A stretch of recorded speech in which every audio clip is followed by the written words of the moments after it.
On everybody, thank you guys so much for being here today. Sorry I've been gone for a while. It's been almost a month. I'll tell you, I did a few podcasts, so if you want some extra content, I'll tell you about that in a second. But today we're going to talk about Trump making over $1 billion in some sort of crypto schemes or scams or whatever you want to call it, his excuse for it or what he said, and then just a bunch of stuff. Maybe Tucker Carlson saying he might make a third party. That could be interesting. And a few other topics that you guys want to talk about. I got some clips loaded, but Dream Rare Podcast starts now. Thank you for being here, and I appreciate y'all. It's the Dream Rare Podcast. Welcome to the show. The way to get the news at the desk or on the road. Let's go. God is great and success in our control. The world is crazy, but we get better from obstacles. Yeah. What's going on Facebook? What's going on YouTube? What's going on Rumble? And anybody listening in podcast, I'm back to the live stream. I did a few shorts and other things. What's up, Daniel, Charlie, Shauna, Steven? It's always so weird when I take a break because whenever I'm doing live streams all the time, like I could talk for hours. Sometimes we stay for like 3-4 hours. And then when I take a break, I'm like, I don't know, it feels weird talking to a camera. I know you guys are here, but I'm just in a room by myself. That's just how streaming works. Someone said my daughter passed her last LPN exam and is done. Great day. Well, congrats. That's cool. Hold on. Just got to load a few things. I'm going to read a lot of chats today and just see what you guys are talking about. I've been gone for a month. I don't think really anything changed that much. It was like Trump stopped the war and then started the war and then stopped it like 50 times in a row. So it's not like taking a break from politics where I missed so much. Like, what did I miss? I mean, feels very circular and cyclical recently. Maybe it's always felt that way, but I think like the last month or two, it just feels like Trump posting AI videos, bragging about how great it is that like oil's up again. It was down, now it's up, and the war, it's like Israel's fault, but wait, no, it's actually Iran's fault again. So really nothing of consequence, I think, happened. I'm going to play some clips. I was on the Hodge Twins show and Jake Shields and First Form, but about the crypto stuff, we talked about it a little here. So I'm going to just play these two clips. Yeah, all the rich people around Trump. Right. They're benefiting from his presidency, not the common man. Yeah. Trump has made a lot of money since he's been in office with his meme coin, with some crypto projects. Yeah, what do you think about those meme coins? That shit is crazy. That was nuts. All right. Well, first of all, I'm way broker than Trump. Obviously, most people are. Yeah. Someone hit me up for a meme coin. Not that it was going to work, but they're like, dude, I think you can make millions. And I was like, I don't want to do that, dude. Like that would make me feel bad, you know? You got a conscience, right? It's like, I don't want to do that. I'm going to rip people off. I can't do that. Yeah. Not Trump. Yeah, so let me see if I have, darn it, I thought I uploaded this video, but I should have it right here. Should be this one right here. Reports are saying that Trump made over $1 billion. I heard this last year, but I guess more official reports are coming in, etc.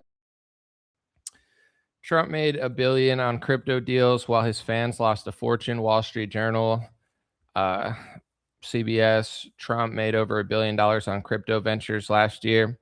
And I saw the clip. They asked him, like, you know, is it unethical that you're making so much money?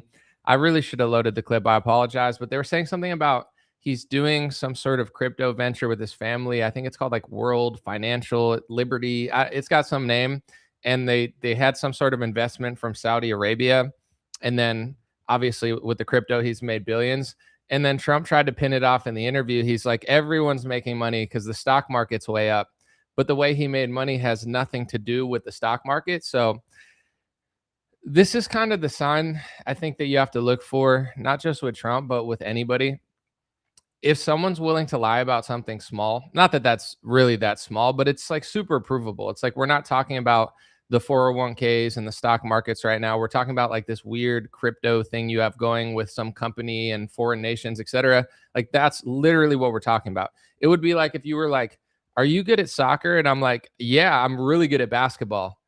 And it's like, okay, sure. And you could be good at both, but what about soccer? Are you good at soccer? And I'm like, oh yeah, tennis. I'm good at tennis. They're like, no, soccer. I'm like, yeah, I know I'm good at ping pong. I crush at ping pong.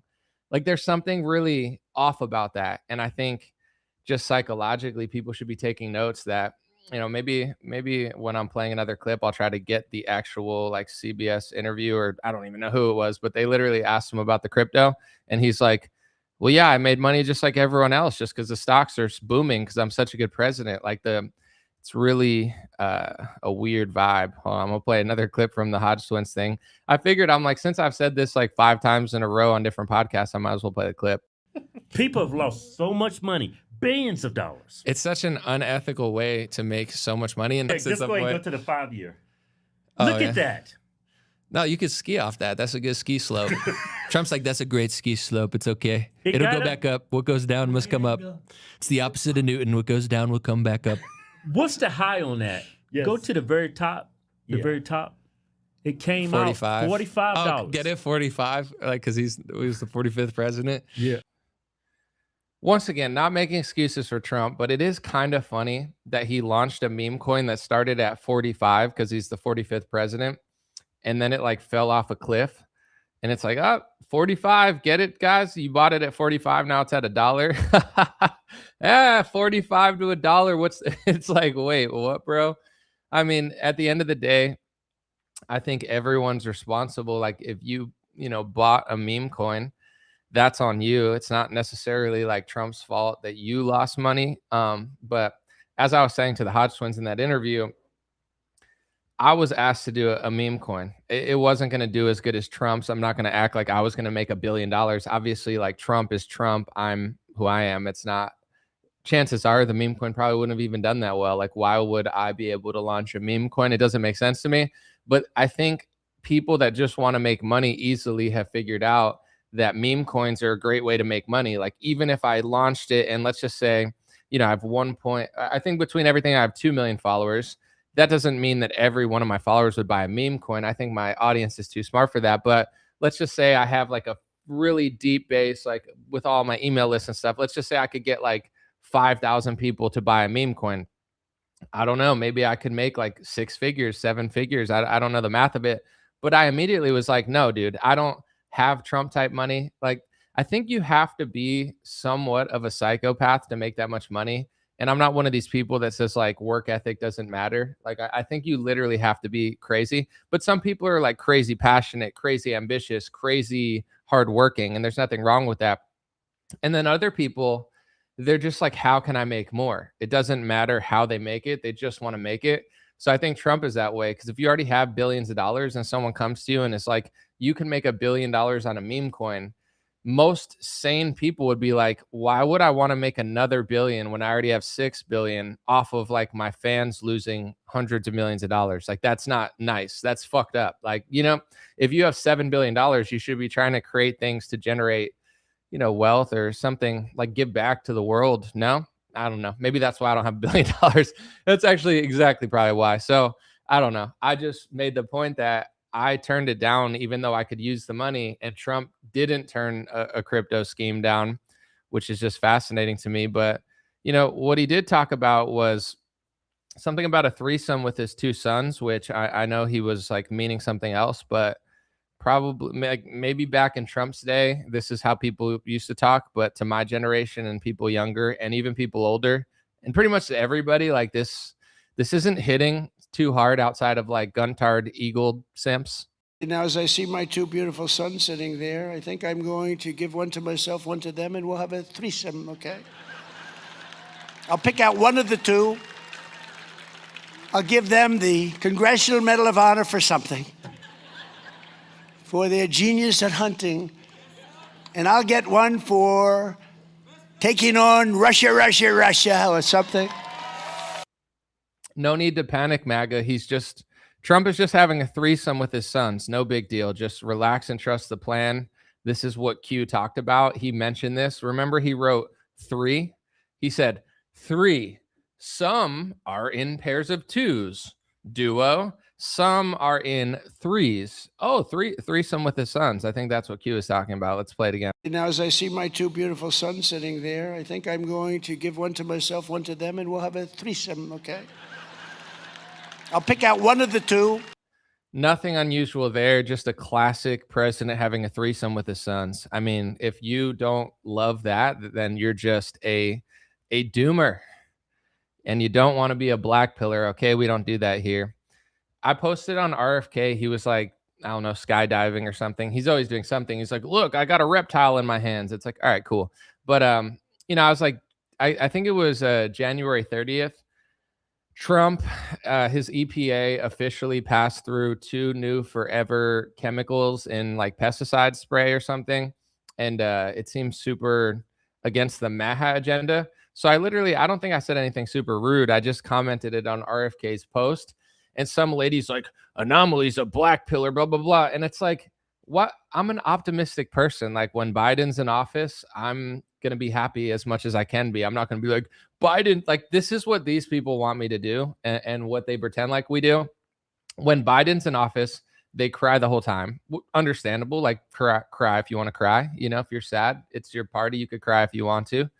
But then when Trump's in office, it's like, I don't do any activism anymore. That's fine. Then let's just like completely, this is why a lot of people are tuning out of politics completely because they're just like, it doesn't even make any sense anymore. Like, I'm tired of pretending like I'm outraged. I'm tired of like honing in on things that I don't like. I don't want to give energy to that stuff. I'd rather just enjoy my life.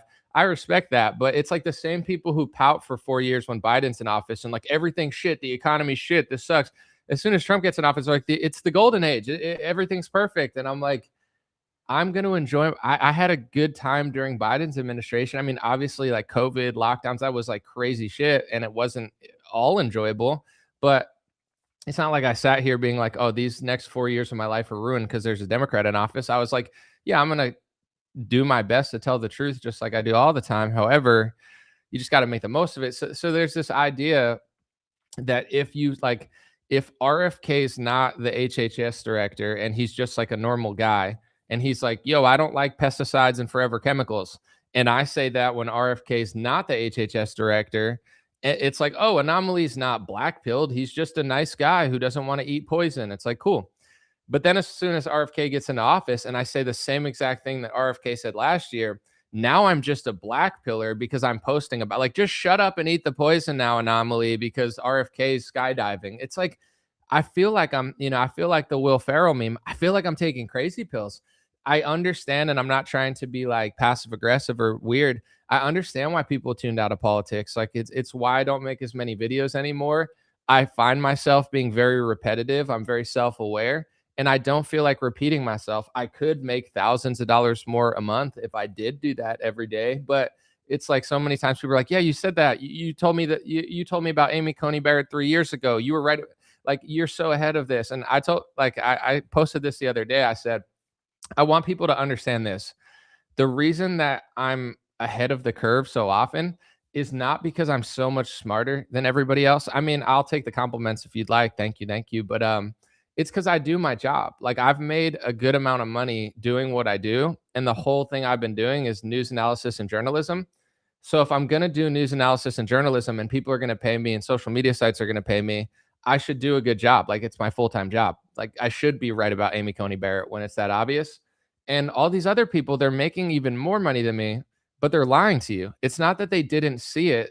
Like why, I guess like why are you paying people and why are they making so much money and why are you watching them and giving them attention if they're constantly lying to you?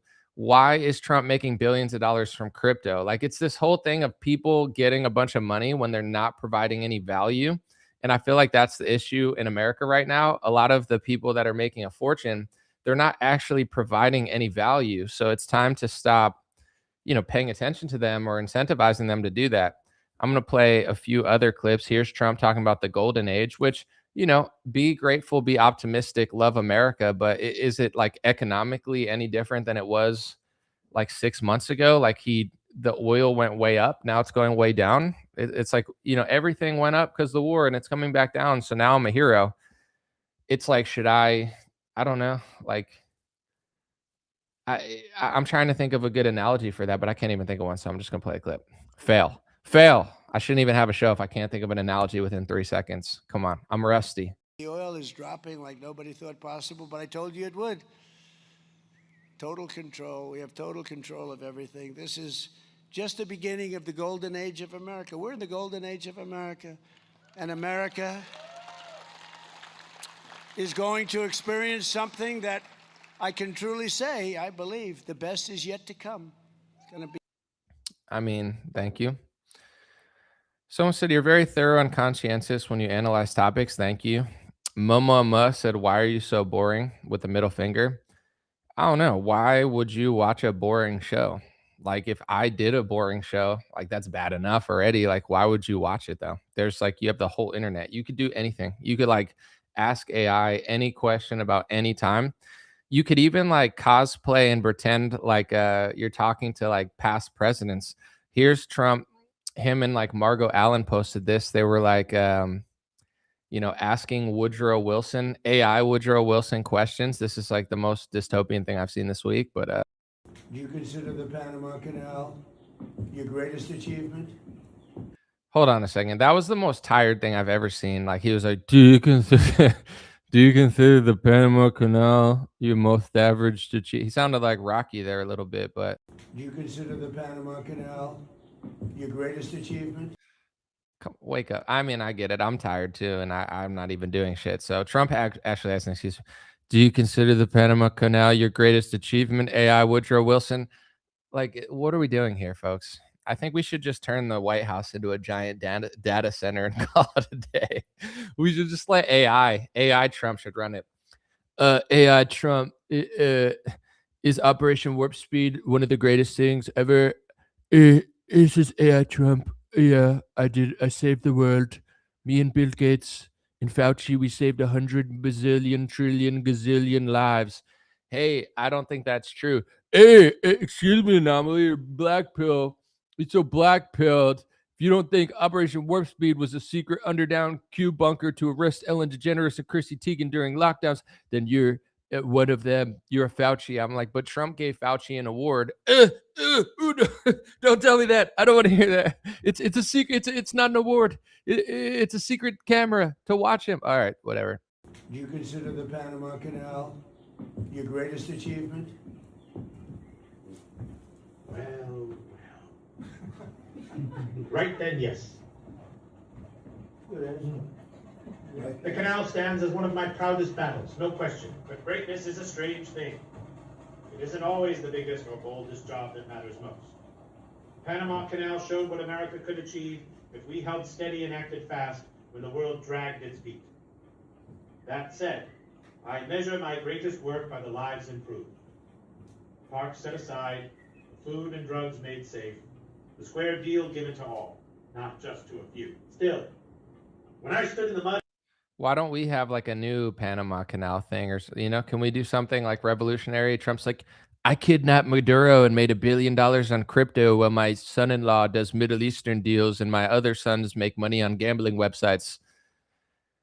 That's pretty cool. I mean, it's not quite the Panama Canal, but that's pretty dope. What did you do again? I started the war and I stopped the war and I started the war and I stopped the war and I started the war and then I stopped the war again and then I stopped the war and then I started the war. And then Jared Kushner made a bunch of money in the Middle East and then I made money too and I did crypto financial things too. Like it's kind of like the Panama Canal except with no value whatsoever and pretty much just like scheming, but it's pretty cool. It's pretty cool what I did. Yeah, it's pretty cool, I guess. Now, as I see my two beautiful sons sitting there, I think I'm going to give one to myself, one to them, and we'll have a threesome, okay? I'll pick out one of the two. I mean, he'll pick out one of his two sons and have a threesome. I guess that's like the Panama Canal, like Panama Canal, George Washington. And then there's people that are like, Trump, you're better than George Washington. You sailed across the Delaware River. It was you, Donald Trump. And he's like, why do you like me so much? I'm just scheming. I'm just scamming you guys. Like, he's like, I work for donors. I literally am just raping America financially. Why do you retards like me? And they're like, because we do. You're the greatest patriot of all time. It's like, what do we, I could literally take, I mean, obviously the only thing that'll happen is like my numbers will go down and people won't watch as much, but I could take like a 5-month break, come back and literally like nothing will change. And then people will be like, dang, Anomaly told me this 6 years ago. So, I apologize for taking a minor podcast sort of vacation, but yeah, it's like, I don't know. I'll talk about it later too. I think a lot of people are getting tired of politics, which is unfortunate because I think we made a lot of strides, and I'll talk about it in a little bit. Like a lot of, even though everybody wasn't completely attached to Trump, he really was like the head of, conservative politics for the last 10 years. And there was like this huge awakening where like, people were demanding it in culture. It became popular again, like the left ideas started getting destroyed. And I feel like Trump is just like swan diving it into the ground right now. And then once he kind of like tombstoned it, a lot of people are like, yeah, I'm just gonna watch sports again, or I don't know. I'm gonna find a new hobby or something that I want to pay a lot of attention to. Because I think also certain people get super emotional about it. I always try to stay as calm as I can and reasonable, and also enjoy my life while making changes that I think are possible, like on a small scale. But at the end of the day, like you got to just enjoy your life. With that being said, I think a lot of people they get like so excited, like they love Trump, and then when he betrayed, and I know the feeling because I remember when I felt first betrayed by Donald Trump, maybe like 2019 or so. It is like it really hurts, like especially the more you like him, the more it bothers you. But I think a lot of people they attach their entire wagon to certain people and certain ideas that they figured out are not actually happening in Washington. So then, as soon as that happens, instead of pivoting a little, they just are like, you know what? Screw it. I'm done. I don't even want to look at this stuff. I don't want to deal with it. And we'll talk about it later as well. But I do understand because even for myself, right? It's like I'm a very honest person. I think I'm super self-aware. So I think a lot of creators like they have to do more than they used to in order to stay afloat. Like back in the day, you made more original content. Now they just want you to like post a bunch of videos and everybody's reacting to the same thing. And you got to post like 17 Instagram reels and TikToks in order to be relevant. And now everybody's famous because there's people getting millions of views every single day. So it doesn't matter as much. People don't subscribe to you anymore because you don't need to. The algorithm knows what you like anyway. So there's literally no reason to follow anybody. Like it literally doesn't matter at all almost anymore. So it's like there's this weird cycle happening. I see it from both sides because I spend a lot of time watching and consuming content, but I also create it where I feel like everybody's like getting burnt out. And the creators, you almost have to like lie to yourself and pretend that you actually like want to like where do you really go? Like what, even for myself, I'm trying to take a step back and be like, okay, I've always done this for the right reasons. I've always had a certain idea of what I wanted to do. I've always tried to preach self accountability because at the end of the day, no matter what I'm talking about, if I'm making you laugh, then I'm entertaining you. I'm making you feel good. I'm not stressing you out. Like these are all positive things. I've always tried to do that. But then also like overarching with my work, there was always a point. During lockdowns, it was to try to educate as many people and help them on a personal level while help the country. Before lockdowns, it was like, fighting the deep state and the left and the fake rhinos. And then even after, it's like, okay, I got to do journalism to let people know. But what I've noticed recently, and I don't know if it's an algorithm thing or maybe I'm just like tired of doing the same thing on a loop, but I've noticed that like people, it's almost like there's less cohesion than ever, and everybody's kind of like in their own little niche. So it's like if you're doing like conspiracy content, people don't even want even keeled conspiracy content because most people go into conspiracy content looking for the craziest shit ever. So it's like a lot of people that like you will be like, I don't even like you anymore because you're not going as far as this person. But the question is that person going that far? Are they right? If they're right, then that's cool. Like it's not a competition. But if they're wrong and they're just saying something shocking in order to like get your attention, or I'm not going to name names, but there's been certain people. Actually, I'll just name names. I don't care because it's no disrespect. I'm just analyzing. Someone like a Lucas Gage, like he came out and he was like super, fighting like whatever he would call it. I don't know, like Jewish supremacy and talking about like Israel and Jewish stuff. And then he does a complete reversal, goes on, Jeremy Boring's podcast. And now he's like, oh man, the anti-Semites are crazy. So it's like he went like extreme one way and now he's bending back and he's going the complete other way. This is why I stay even keeled because some people, it's like they're big leftists and they're big right wingers, then they're this, then they're that, then they love Trump, then they hate Trump, then it's like it's this like constant like people are just doing the like the going so far different ways where it's like I don't judge people if they're being honest, but I do wonder, like, what are people doing? Like, what are their real intentions? Like, what, you know, are they really? I don't know. These are just the thoughts that I have. Speaking of thoughts, let's take them out the window and stop thinking to watch Trump's. He posted this AI video today about Trump derangement syndrome. And like, I guess his social media team thought it was so funny that he posted it on Twitter. And this is another thing I want to say too. Even if you still like Trump for some reason and you completely disagree with me, think about who Trump used to be in 2018. He used to tweet all the time about like every topic, and he used to be super honest. Now he doesn't use Twitter at all. Like, he hasn't used it in weeks, and he only uses it to post like an AI slop video. It's like, what's his message for midterms? Like, what I don't even know what his agenda is. Like, when he ran for office, it's like, get Biden out of office, don't let Kamala in, I'll end the Ukraine war, I'll make the economy better, I'll close the border. What is he doing now? Like, he doesn't even talk to anybody. He literally just lies about how he's making his money and then posts AI slop videos. Like, is he purposely trying to lose? Is he giving up? Like, is it what do you guys think this is? Because even if you liked him for some reason, you have to admit what he's doing now versus what he was doing 2 years ago, just strategically, like, it doesn't make any sense. Like, he's got either the stupidest team, they're purposely trying to lose, or he's just like out of control ego narcissist where he just doesn't even say your opinion, because I'm not really sure. But if you're gonna post this on Twitter, it's not a big deal to me. It's like, haha, I get it. But that's all he does. Like, he doesn't post anything else. Like, there's no message. Back in the day, he'd say 100 things a week on Twitter. That's what made it so great. It's like Trump's just speaking directly. He's like, yo, NATO needs to do this. This person needs to do this. Rosie O'Donnell needs to shut up. This person needs to do this. And I would read his tweets and I'd agree with like all of them. I'd be like, dude, he's right about everything all the time. And from like 2017 to 2018. And he just sounds like your friend just fucking around on Twitter.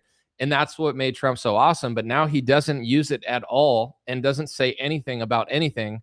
And then like 2 months will go by and he'll just be like, Thomas Massey sucks. And here's this AI joke video that Benny Johnson has to pretend like is really funny. Oh, wait, I thought I played it. So embarrassing. Can't even click a damn button. Have you or someone you know been diagnosed with TDS? The symptoms can be relentless. Fortunately, I'm Dr. Trump, and I have a treatment plan. Let's hear what some of my patients have to say. I have been suffering for over a decade, and after listening to Dr. Trump, I can see some results. Man, I've been suffering for years. I really didn't believe that was help out there. That was when I came across this video on. Oh my gosh, dude, that's the funniest thing I've ever seen. On my Benny Johnson's like, oh my gosh, please invite me to Mar-a-Lago. Please give me things, give me gold, give me shekels, please. But Gunther Eagleman and Eric Daughtry are like, is that not the funniest thing we've ever seen in our life? It's like, ha. Yeah, totally, man. It's like the greatest thing ever, dude, for sure. I mean, I've never seen something so funny. So what are we doing again? So we're stopping the war, then we're starting the war, then we're stopping the war again, then we're starting the war again. And then him and Jared Kushner are going to make a fortune doing Middle Eastern and crypto things. And then his sons are going to sit on the boards of gambling websites. And then he's going to say like the stocks are really high and everybody's rich or something. Yeah. Okay. It's definitely like one way to do it. What do you guys think? I've talked enough. I have a lot of things. Someone's talking about like trans parents. Here's my thing though. And maybe I'll play this Amy Coney Barrett clip. This is a perfect segue. Why is it not uploaded though? Why? I'm so rusty. With the whole Amy Coney Barrett thing, it's like you'll get like a no trans sports and everyone's like, wow, the Supreme Court ruled in favor. Shouldn't that be like super easy to pass without the Supreme Court? Maybe I'm wrong. Maybe that is hard, but it's like that goes through. But then Amy Coney Barrett votes against him for birthright citizenship, and then she votes against him for mail-in ballots. And I feel like this has been the GOP's entire thing for like the last 12 years. they're like, the left is putting the trans in the bathroom. This is what I would do. I'm not saying this is happening, but most people probably think it is. Like, if I were the elites, it's like you make the left so crazy that the right just has to point to that and then they don't have to do anything. Like, if it were a normal, like if both sides were somewhat normal, then it would be like the right wing is like a socialist. I think they're third wave feminists, and then they just complain about fourth wave feminists. They're like, fourth wave feminism is bad. Anyway, here's a female Supreme Court judge, and then we're going to be run by a bunch of like career women, Republican feminists in disguise. It's like, to me, that's third wave feminism. I don't even think the Republican Party is conservative at all. I think they're like shit libs. But when you have like a crazier feminist on the left, then they seem super conservative because they're like, we're going to do third wave feminism in cowboy hats. And then that person's going to dress like a hamster and say that their pronouns are three spirits. And you're like, oh shit, that's crazy. Like, Republicans are so based. So, I talk about whatever you want, talk about trans parents and all that sort of stuff. I understand. I think there needs to be a place for that. In like the national conversation, but I'm so tired of the GOP. That's all they do. And I feel like the people who are running the show, that's what you would do. It's like, I'm good at basketball, but I'm not a pro at basketball. But if I was playing like a 5-year-old on a Fisher Price basket, I could win like 21-0.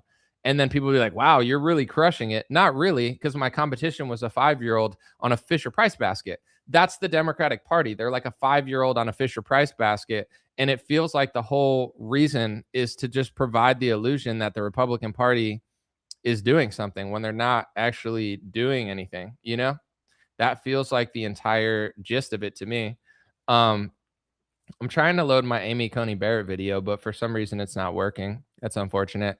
I'll try again. But I made a whole video about her voting against Donald Trump, and I put a lot of effort into my little shorts and my little reels, my little TikTok. No, but I spent hours doing it, but apparently I can't show you guys. And everybody is stunned and shocked that Amy Coney Barrett voted like a liberal, even though I pointed out, and so did Robert Barnes in 2020, that she was a pro lockdown judge. So if you, as Trump, pick a pro lockdown judge, what type of conservative or Republican or constitutionalist would be pro lockdown? Like, imagine talking to the founding fathers and being like, yeah, should we lock our citizens down because of, like, no, that's so unconstitutional. But that's Amy Coney Barrett. Someone said, I'm tired. Bro, you're a top tier hater. I'll give you that. You were here like 40 minutes ago and you're like, you're so boring. It's fascinating that you could last this long with such a boring person like me. But anyway, I want to play this clip, but it's like, sorry, the server doesn't work anymore. It's like, well, whose fault is that? Not mine. Someone said Trump just talked about his gorgeous sons having a threesome, but he's a culture warrior. It's a different type of threesome, okay? It's the straightest threesome you've ever. I'm just kidding, but I feel like that's where I'm at now, and I noticed this in like a long time ago, where your loudest Republicans, they're constantly railing against like liberal, gay, trans stuff, but then they're feminists themselves. They're like, anyway, here's my boss wife and that's running the company. It's like, to me, that's feminism. I'm not saying a woman can't do that. You could do whatever you want, but it's like, I don't know. I wouldn't have picked, like, why would you pick a pro lockdown woman judge? And the whole reason that the Republicans picked Amy Coney Barrett, if you remember, is they got so much backlash over Brett Kavanaugh. They figured, let's just pick a woman so we don't have to deal with that again. So it's like, now that's the right, is like, let's just cave to the left. Let's not pick men anymore because we're scared to pick men on the Supreme Court. You could look into the history of the Supreme Court. It wasn't always a thing, but in general, like, does anybody think that the founding fathers just wanted a bunch of like women on the Supreme Court? I'm not trying to be like rude or anything, but it's like, this is the Republican Party. The left thinks they're like fascist, extremist, sexist, and they're literally just shit lib third wave feminists who will cave to them like 70% of the time. It's like, someone said, don't mess with Anomaly. I don't even care. I'm just saying I don't know. Not being messed with. I'm just stating the obvious. But there's this weird like trauma loop thing that people are into where sometimes they'd rather people lie to them and then like pretend to just be like a bigger Trump supporter than someone who told the truth. Like I posted hold on, grab some water. I posted my video where I was like, listen, Molly Hemingway, who's like an editor in chief at the Federalist, she said that there was no downside at all to Amy Coney Barrett. Like that was her article. There's no downside to her. But literally 2 days before, I had pointed out that she's pro lockdown. So there's one huge downside that she didn't mention at all. And then this is like the content that people are consuming. And then they get tricked. And then I posted, I was like, hey, this was kind of avoidable if everyone on the right actually did their job and like stood up to Trump and said something when it mattered, then maybe we could have got a better judge. And then certain people are like, oh, you're so great. Like, I'm not, that's not the point of what I'm trying to make. I'm not trying to say I'm so special. It's like, I actually want to do what you're pretending that you want to do. And the way to do that is before she gets in office.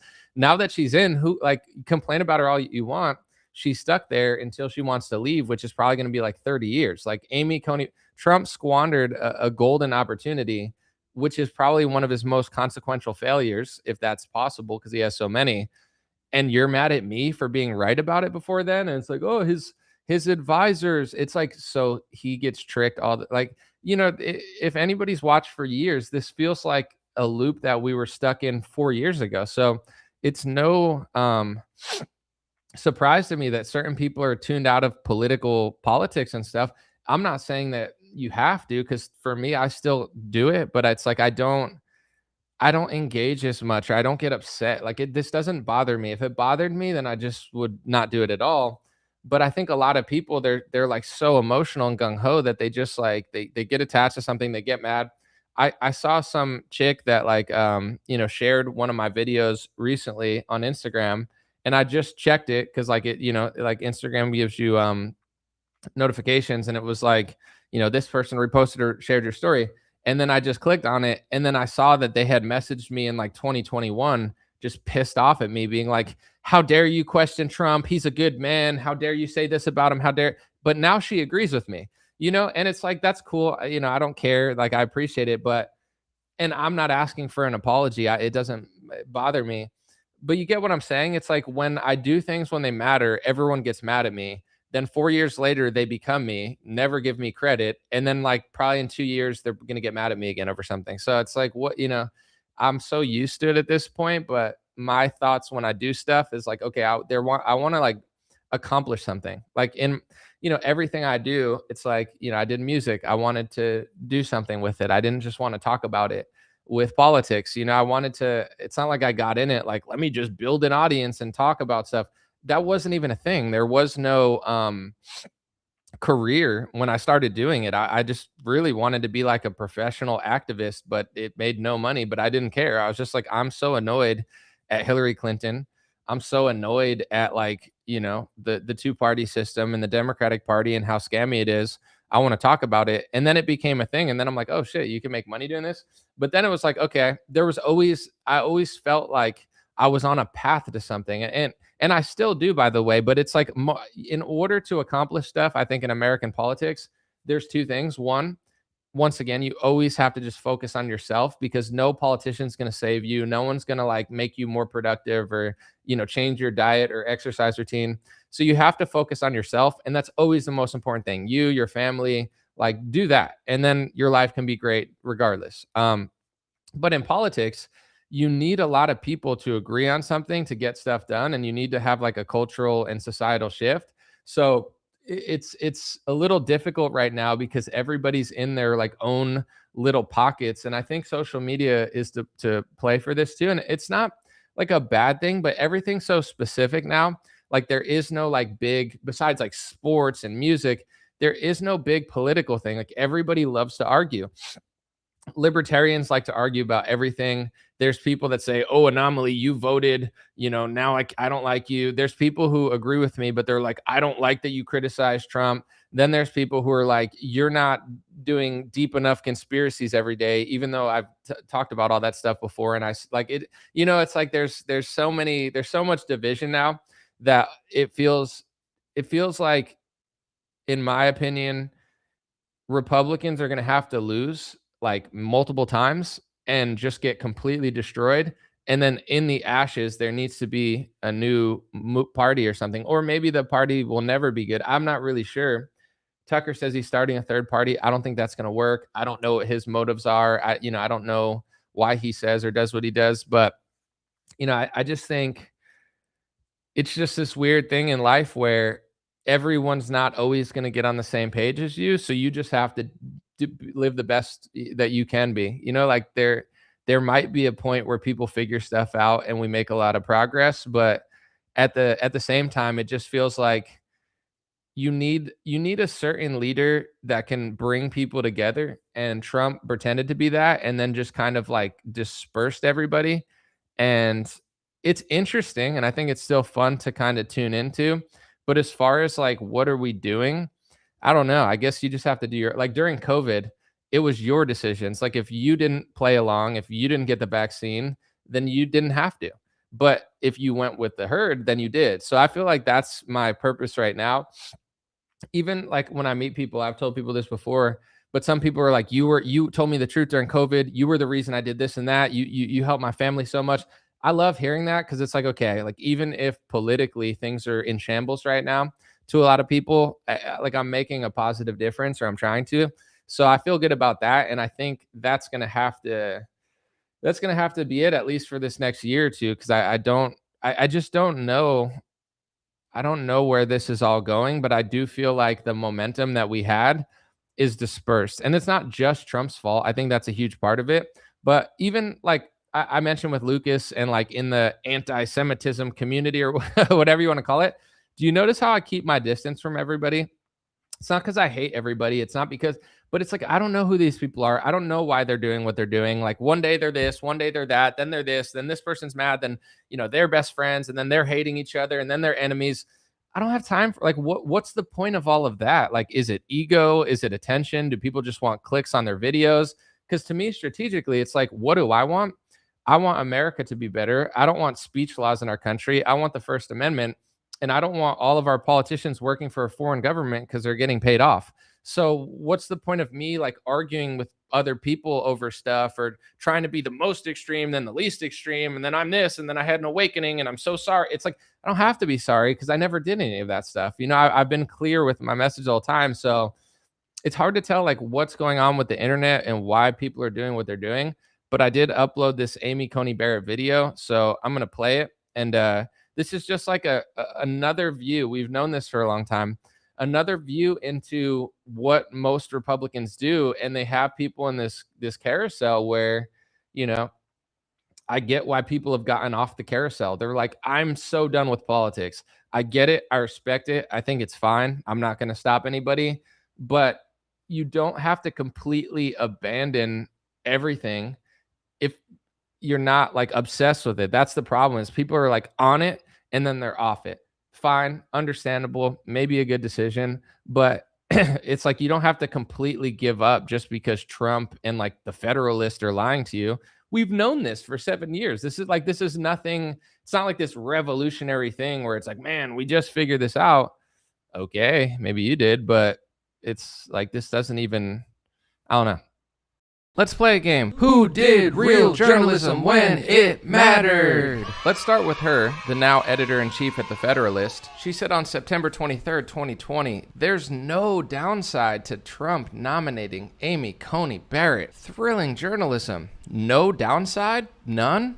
Really? My journalism 2 days before, finding an article showing that Amy Coney Barrett was actually pro-lockdown. So there is one downside, that Trump during lockdowns is nominating a pro-lockdown judge. Not just a downside, potentially one of the worst downsides in modern history. So I wrote, Amy Coney Barrett supported the Orwellian lockdowns. Is President Trump about to set America up for failure? So you're telling me I could find that independently? I'm the CEO of my own company. I don't have some sort of massive team, and I figured that out by myself, but Molly couldn't figure that out, and she said that there's no downside. Predictably, like most dunces on the right, now Molly's panicking because Amy Coney Barrett today again sided with liberal judges, this time on birthright citizenship. and she's really like, wow, this is really bad. Yeah, if only our side could actually do their job when it actually mattered and tell people the truth instead of pushing mouth-drooling propaganda slop that has brainwashed an entire generation so badly that literally their brains are currently broken, and old school media has pushed these people past the point of no return. So if you wonder why I talk about the right more than the left, this is why. Here's somebody that's like, the left, the left, the left, who pushes like sub 50 IQ brain rot slop, admitting that he worked for the Pentagon. Yes, my official title was actually senior strategic consultant to the Department of War, but whatever. Who cares? Whatever. But before that, everybody knows this. I left the show for 6-7 months to go into the administration. Completely abandoned me. The Pentagon. All right. And here I was just thinking these people were just super, super stupid. Silly me. Let me know if you like this game. So was that Graham Allen admitting that he worked for the government? Makes a lot more sense than what I thought. I thought he was just retarded. But anyway, with that being said, someone was mentioning in the comments about the Israel America like technology merger with the military stuff in the not the NDA, what's it called? Whatever that big military bill they're trying to pass. And they tried to attach the Save America Act to it to make elections more fair, and they couldn't do it. So this, like, it's the same thing I said forever, and I don't just feel like repeating myself on loop for 20 years. So I might as well just maybe I'll just write a book or something and then publish the book and make a bunch of money on that and then just retire, because it's like I'm just saying the same things over and over at this point. But if Congress can't come together to make elections secure, they can't come together to close the border, they can't come together to do literally anything except for work for Israel, it's because the Israel lobby is buying Congress. They've paid off most of Congress. So even though the Democrats suck with everything that you care about and Republicans suck with most things that you care about, they come together to merge the Israel and American military with data fusion and all of these new sort of things. It's one of the craziest things that's happened recently, and they're going to do it. So it's like, what do I say that I haven't said 10 million times? I think that's what I'm going to do. I might, if I disappear for 3 months, I'm probably fine. I might just write a book, publish my book, and then literally retire, and then everything will be in the book or something. Maybe I'll make an audio book or something and put it on my YouTube channel, because it's like I'm just going to keep saying the same thing. Republicans are like, why do you talk about the right more than the left? Because we're in power right now, and the only thing they could do is merge our military with Israel's military. Like, that's like treasonous, but that's what they're doing because they can get Democrats to vote for that, because Democrats are paid off by the Israel lobby also. So that's the problem, is that our Congress can't agree on anything except for doing stuff for Israel because they work for Israel. And Trump took hundreds of millions of dollars from an Israeli donor while his Jewish son-in-law makes a bunch of money in the Middle East and does a bunch of deals while he's negotiating war negotiations. What else? What do we look at? The trans bathroom? Who the fuck cares? You know what I'm saying? Like, wow. Oh my gosh. The left is like 8th wave feminist and they don't even know what gender they are. But don't worry. The Republicans are 4th wave feminists and they're, also super gay. It's like Scott Bessent is a homosexual that Trump hired who used to work for George Soros. Not only was he the vice president at a Soros company, when he left, and everyone's like, oh, he totally changed. When he left, Soros gave him $2 billion to start his own hedge fund. And he's a homosexual Soros protege that Trump hired. Wow, we're really going to defeat the bathroom problem with this homosexual Soros guy. Whoa, we're really fighting the LGBTQ plus. Melania just posted something, and she's like, I support the LGBTQ plus IA plus. Oh, thank God she included the plus. I was going to freak out if there was no plus there.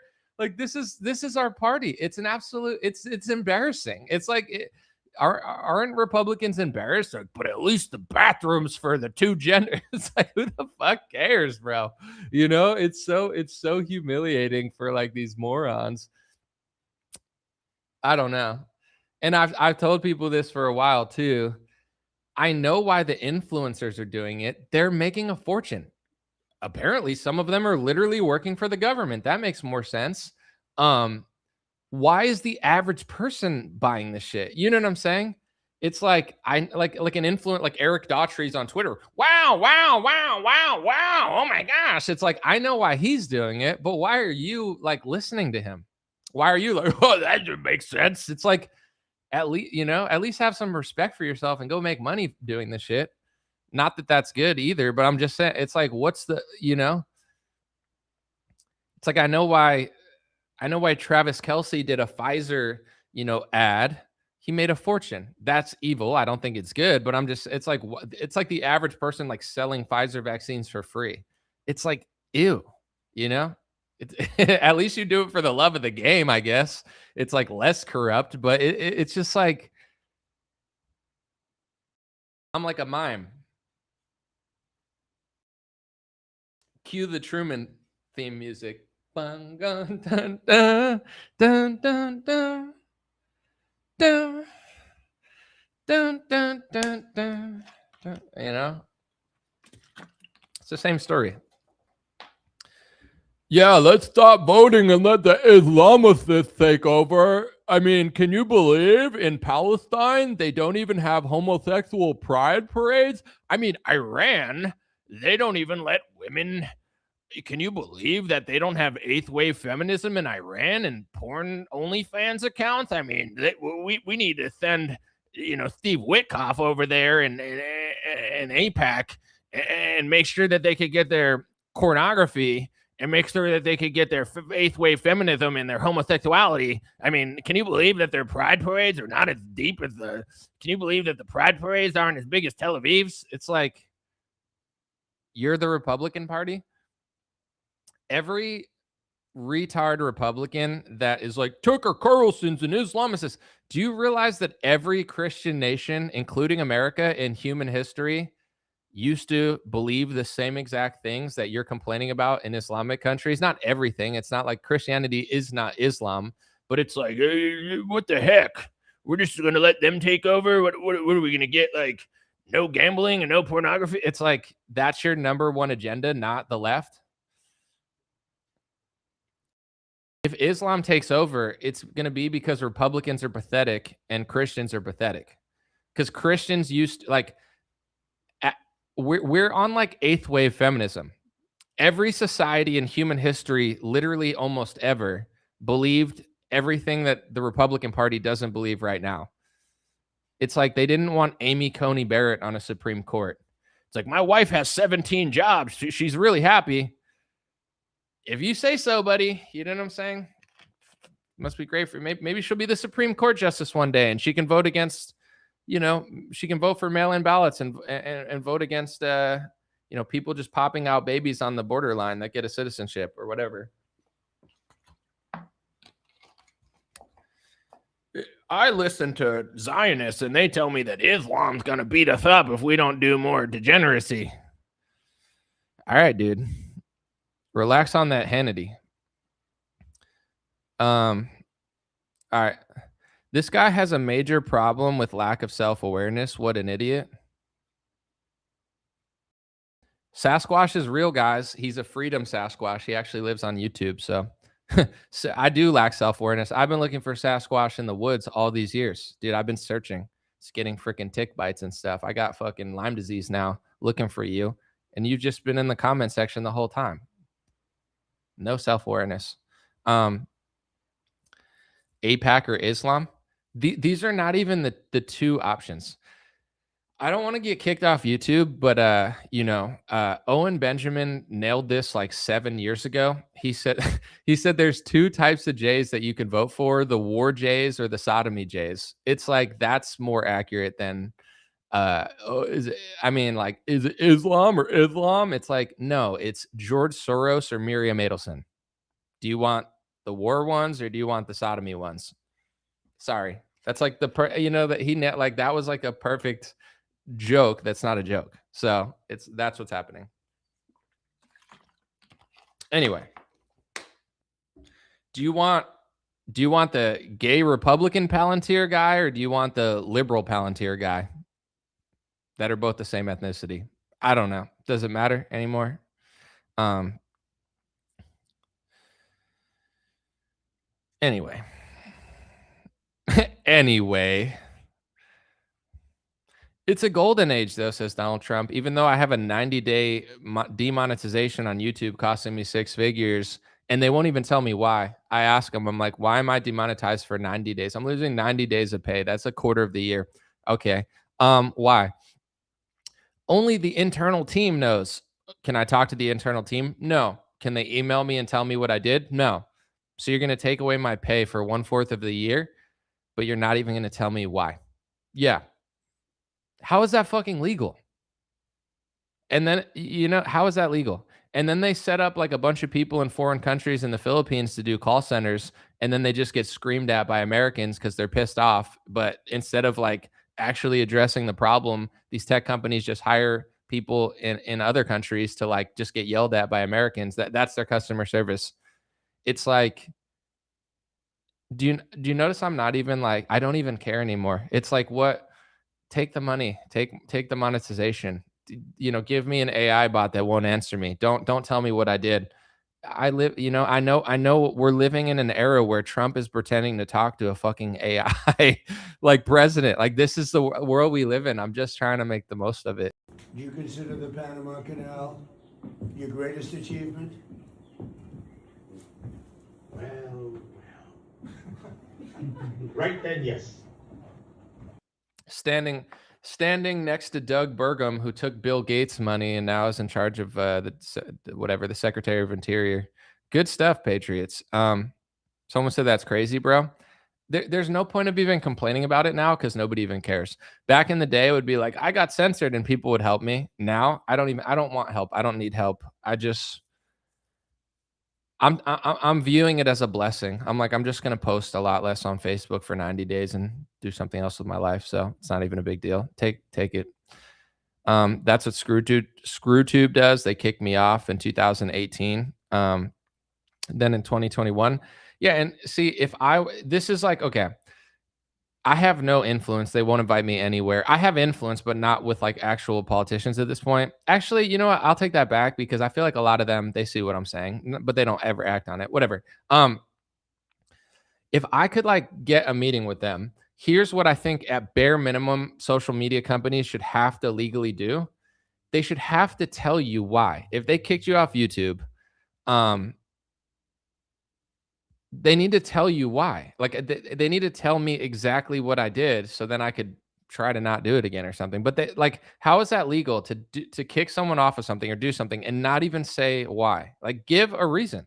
How is that? Like, Republicans should be able to figure out how to make tech companies not tell them exactly what to do. It's their company. Give a reason.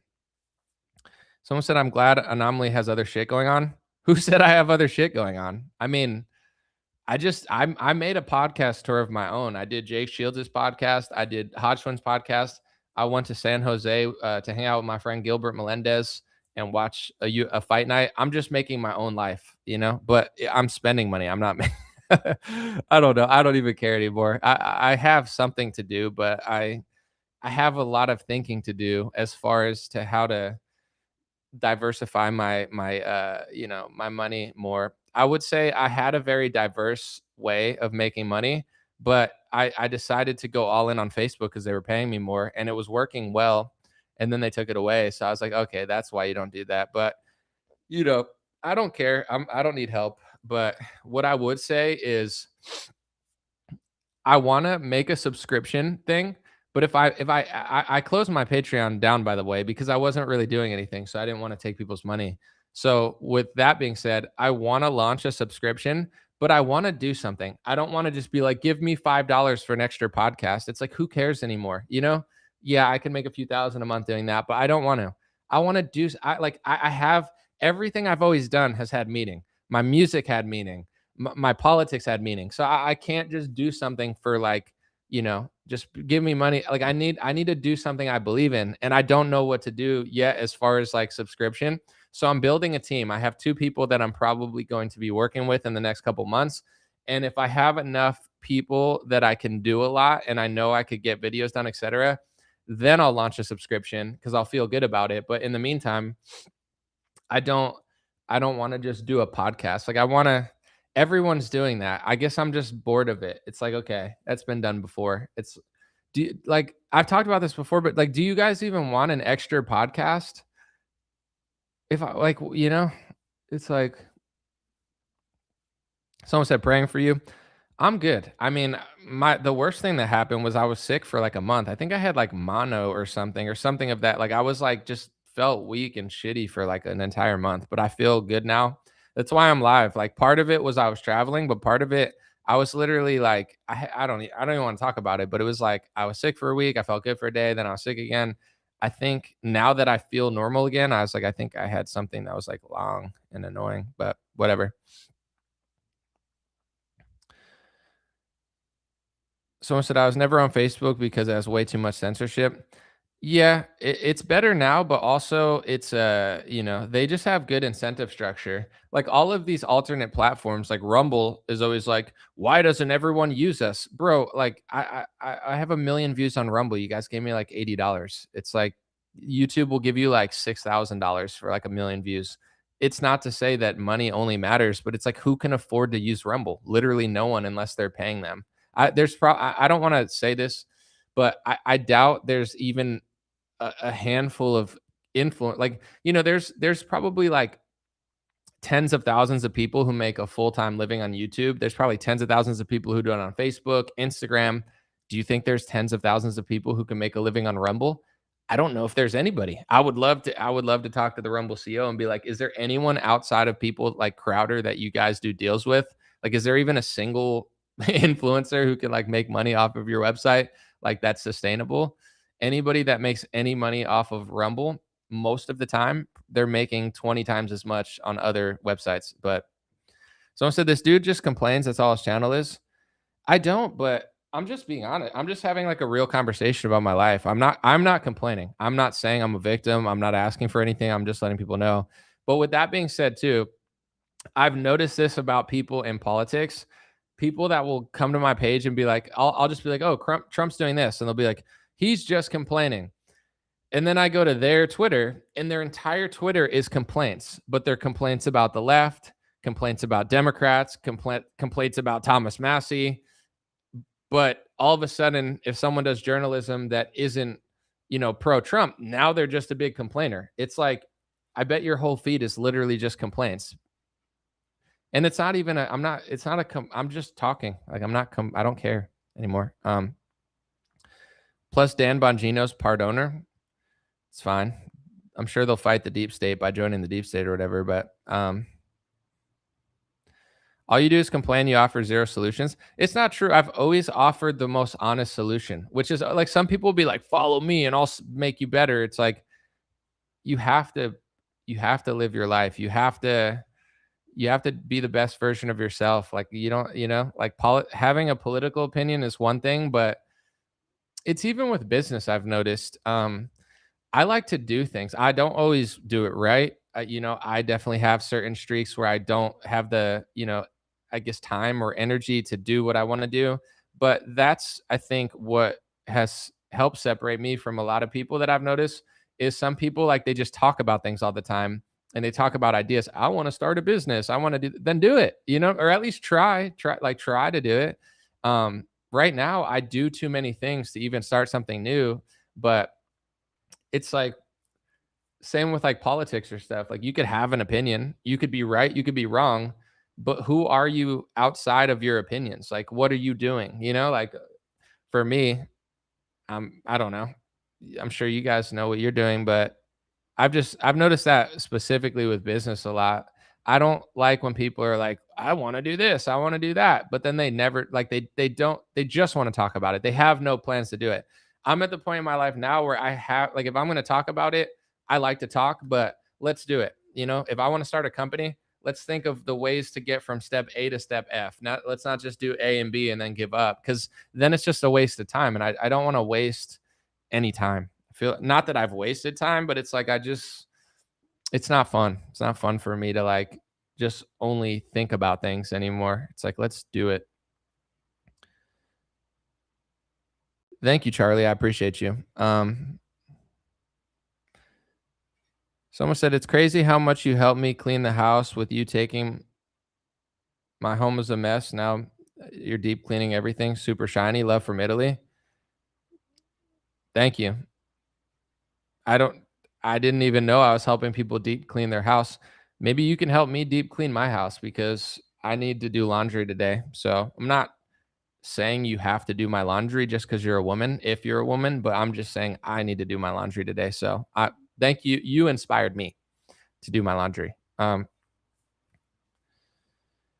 said easily the most entertaining and informative during COVID. Yeah, and I don't want to talk too much about it, but I'm working on a documentary about that. And the idea is, I don't even want to talk about it because I don't want to like say too much. But I'm working on a documentary about that.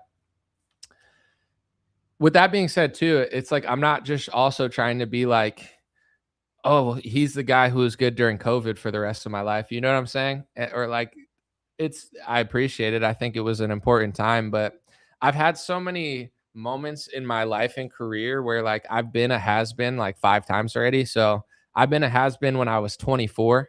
Like I was popular when I was 19 through 21 on YouTube for just rapping. And then I was like a has been. And then I did this and then I did that. So, it's like I can't just be that forever. But also what I've learned, and I think there's something in this like for everyone in some way, but forever I was always like I didn't want to lose momentum on anything. And honestly, there's a reason because when you lose momentum, it's hard to pick it back up. But I have momentum on X. I have momentum on Instagram. I had momentum on TikTok before they deleted me. I have it on Facebook and YouTube. Most people don't have it everywhere, but I've always been pretty smart at social media. So I built momentum everywhere. So I was doing everything all the time because I didn't want to lose it. But then I was like, I can't do everything all the time. So even now, it's like, someone could look at my YouTube channel, say they don't like me, and be like, your video only got 7,000 views. That's so terrible. And it's like, but my Facebook got 950 million views in 90 days. So it's like, do I have to be the guy that's like, everything's always good? Like, look, I'm a selfie on vacation. My life is perfect. Like, everyone knows that that's not true for anybody. So for me, it's like, that you have to eventually let go of something. But I purposely let go of certain things to focus on Facebook, and then they took my shit, which is so annoying. But I made enough for it to not really matter. So I don't care that much. But at the same time, I'm trying to work with 2 other people, and when I have to pay other people, then now I'm going to care a little bit more because it's not just going to be me that's eating the cost of like, them if they ever do anything to me again. Someone said I get all my kayfabe news from analysis from Goinomaly. Thank you, Brett. I appreciate that. I am a good goy, but I would say like Matt Walsh is a better goy. He's a more obedient goyim. But I saw him too. He was like complaining about Amy Coney Barrett, and then I saw his tweets during Amy Coney Barrett, and apparently during her rise, Matt can't do journalism. He can't figure out that she's pro lockdown and she's going to be a disaster. He's like, wow, she's a Catholic. Oh, just like me. She's just like me at the Daily Wire. Oh no, I opened my eyes. She's bad 3 years later. It's like, dude, Matt Walsh, I think he annoys me a lot because I like him and I actually want to like him more because I feel like he makes a lot of good points. But I think he annoys me the most because out of everybody, I feel like he knows better and he just acts stupid all the time. Whoa, what are these anti-Semitism laws? I'm going to talk about them one time and say they're the craziest thing I've ever seen and then never talk about them again and just talk to Ben Shapiro all the time. It's like, I know Matt. I know you're not just a goofy goy just sheckling up over there. And that's not anti-Semitism. That's comedy. Someone said, loved you with Jake. I've known Jake for years, so it was a very easy conversation, The Hodge twins, I kind of met them that day, so that was chill too, but it was like the dynamic was like I've never met them before and we just started podcasting. So towards the end, then we got to chat and stuff. But yeah, with Jake, I've known him for a long time. So that was like a chill combo. Except I've been drinking so much water because I feel like I had mono or something and I just felt like shit. So I was chugging water like I was just like eating pho, the Vietnamese food, and then I think it's Vietnamese, but and just like chugging water. So I had to piss during his podcast. I was like, dude, I gotta pee really bad because I drank like 3 waters before here, but it's okay. Someone said I concur with Matt Walsh. Goy Anomaly, #1 chat of the day, Golden Age. It's a golden age for Golden Goys for sure. You get a lot of stuff. And with the stock market too, like I think stocks are up for sure. But what I'm wondering is like, are certain tech and AI companies just crushing? So then like the stocks are like, whoa, but is it like every company? I don't know. I'm pretty smart at picking usually, but I don't know. It doesn't seem like that up overall, but maybe if you owned like, what's the big tech, Palantir, or what's like the biggest stock in the world right now? I don't know why I'm blanking on the name. Nvidia. It's like, yeah, if you bought that 5 years ago, you're up 1 billion%, but is it really up that much?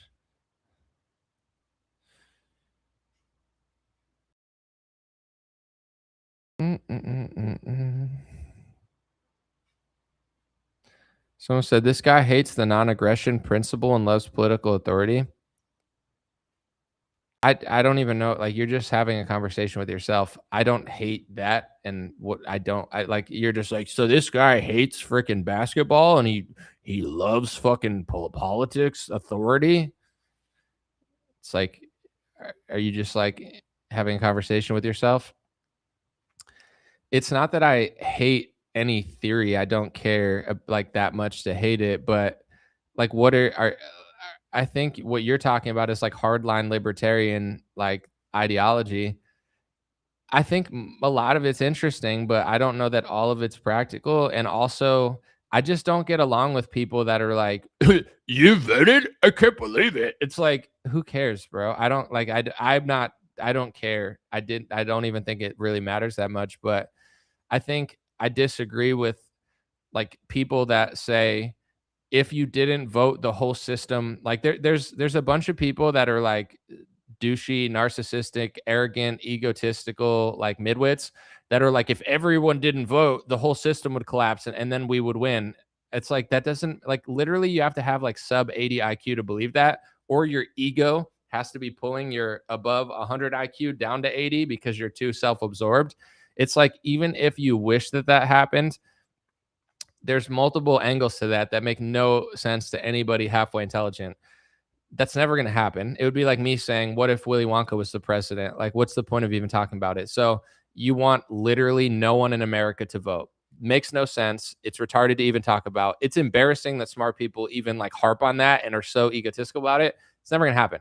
Even if it did happen, someone would go to the ballot box, people would vote themselves in, and they would still get into office anyway to some extent.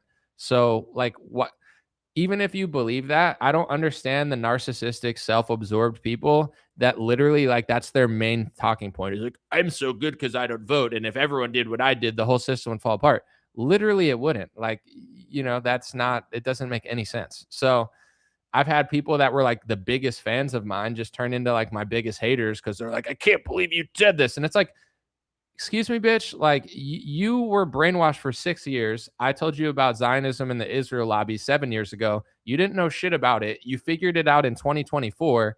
And now all of a sudden you think you're like Pat Buchanan and Ron Paul and you're better than everybody else. Like, this is why I'm annoyed with politics. People are such douchebags. I mean, they're douchebags and everything, so you can't escape it. But it's like, people figure something out and then they want to act like they're you screw. It's like, all right, yeah, you're the best. You're the best. You're so smart. You're so honest. You're the best. Like, people always think that they're so much better than you, and it's always the people that aren't. The people that I've met that are great at things are usually humble and thoughtful, and they don't have to act that way because everybody just knows they're good. It's always the stupidest, most arrogant, most ignorant, most retard people. And these are not people you want to be around, because the way people treat others is how you're going to get treated. I'm not a perfect person, but I think I've done a great job with my work of treating others the way I want to be treated, and trying to have as much grace as I can when going at subjects of people that I don't completely think are horrible when I disagree. And a lot of people don't do that. So it's like, if you turn on me for a stupid reason, you're going to turn on everyone. Like, you're going to be a big fan of this person, then you're going to be their biggest hater. Then this person said this, and this person said that. I remember I met somebody one time years ago that was my actual friend in person. I liked this person. I would do nice things for this person. And they were like, 1 week, they were like the biggest Nick Fuentes fan. And I was like, all right, that's whatever. It's cool. And then like the next week, he like was the biggest Nick Fuentes hater and was like, he's a plant. And it's like, I just noticed that pattern, and I didn't let it affect my friendship, but I noticed it. And then eventually that person like freaked out at me too. And it's like certain people have this like unstable tendency to be like here, then here, then here, then here, then here, then here. So I don't want to be around those people because I feel like, yeah, there's nothing like eventually they're going to do that to me, where I've just been pretty clear the whole time. Someone said, you don't understand that you're retarded, dude. All right, Freedom Sasquatch, since you're the smartest, most anarchist here, what do you think? Like, what's your political solution? What do you think is gonna happen, or what do you want to happen? Or I don't know. Like, what makes you so smart? Because I feel like you're watching my show. I appreciate it. I'll take what I could get at this point, but it's like I'm not watching your show. I don't really care what you have to say. I'll listen, but I don't know. It's pretty fascinating. You like don't like me, but you've been here for like 30 minutes. But I'll give you the stage. Give me 1 second. I'm gonna play a clip. I gotta figure out a longer clip to play. I'm gonna play this clip, but like it's got Charlie Kirk's face on it. Rest in peace. So I'll play that. But I have to pee real quick, and then we'll read what the smartest person in the room has to say because he's just so much smarter than me. Hold on a sec.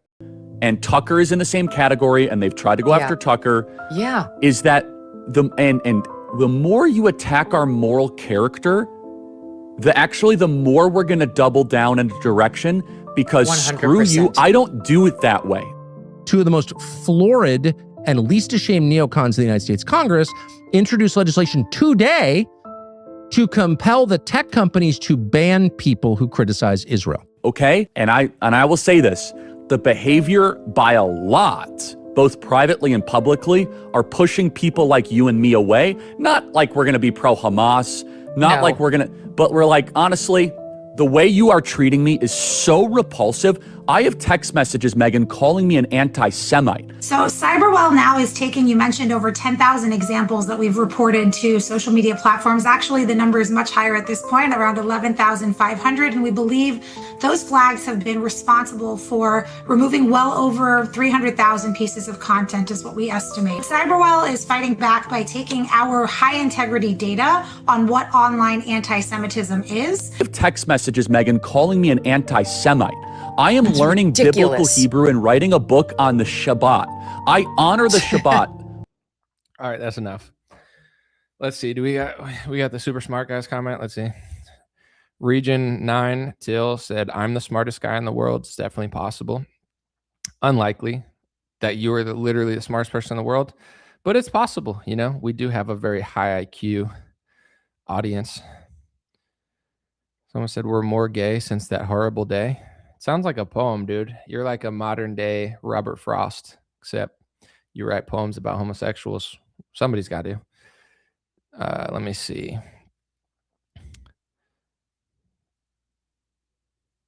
Someone said, I leave one critical comment on liberal YouTube channel, I get instantly banned. It's disappointing. What did you say? Well, maybe you shouldn't repeat it if you got banned, but I don't know. I didn't see the smart guy's comment, so I don't know if he did. Someone said, I didn't like Charlie Crook at all. He put gay black kids in authority over white impressionable conservatives on college campus settings multiple times. Then he flew too close to the sun and fell. Interesting analysis. That's all I'll say. Someone said, how is dating for a guy as busy as you? Yeah, no, I mean, there's pros and cons, but yeah, I think if you're super busy, it's never good. You know, I don't think like, imagine if you're like wife, you're just like, I'm busy all the time. I don't want to talk to you. I don't think she'd be really happy about that. So I'm not going to complain and be like, it's so hard for me. My life is terrible. But I think there's a lot of, I talked about it with Jake. It was interesting because we were talking about, I don't know, clavicular somehow came up. And then we were talking about like modern, like just how things work. I think nowadays, and this is a me problem as well because I am busy and the older I've gotten like super particular. So I just don't want to waste any time around people that I don't, like I don't have time for like games. So I'm going for a very small percentage of what's out there. Because if I was like, oh, I'll just date anybody or hang out with anybody, then it's not that hard. But um not just on my side. I think because of cell phones, because of technology, not only do people have a lot of options, but I think people are quicker to like abandon things because if it's not perfect, like if you listen to an old couple where, they have this nice story, they're from the same town and they were like, hey, we had a lot of issues, but we worked through them. Nowadays, people don't really want to work through issues. And I'm not saying it's just a girl or a guy problem, but like you can create your own reality with technology so easily that the idea of someone inconveniencing you or doing like one thing that you don't like, it's easy for people to drop like just be like next, next, next. So I feel like, yeah, I don't know. I've dated over the last like 5 years or 6 years. I've had like two girlfriends that I dated for more than a year. I didn't talk about it that much. And both of them didn't work out for different reasons. But yeah, it's definitely, I think now I'm more ready for something, but I don't know. It's an interesting world. Like everything's so digital now, so it is what it is. Someone said, "Yeah, the older you get, the more precious your time is." Yeah, and I mean, you should just get like smarter as you get older, at least like wiser. I think in my 20s, I didn't think about that much at all. I was in like Los Angeles. I was just like working, rapping. I wasn't. Now I'm very sensitive to like who I want to spend time with, and just like I have a pretty solid life, so I don't want to squander it, I guess. Um,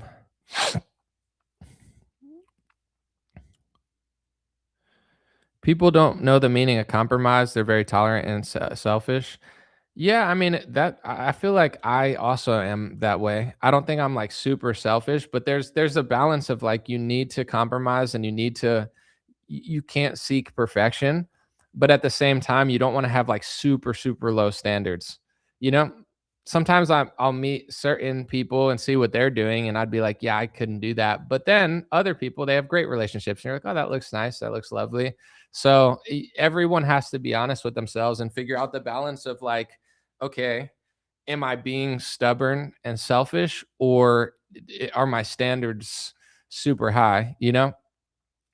Like I know I've met like pretty women that are in their 30s that I feel like could have like 1,000 different husbands, but they don't have any. So it's like, I don't know. Is that like super high standards, or at a certain point are people like not willing to just budge a little bit and like figure it out, or maybe they're not good at meeting someone. I don't know. I don't know what's going on out there, but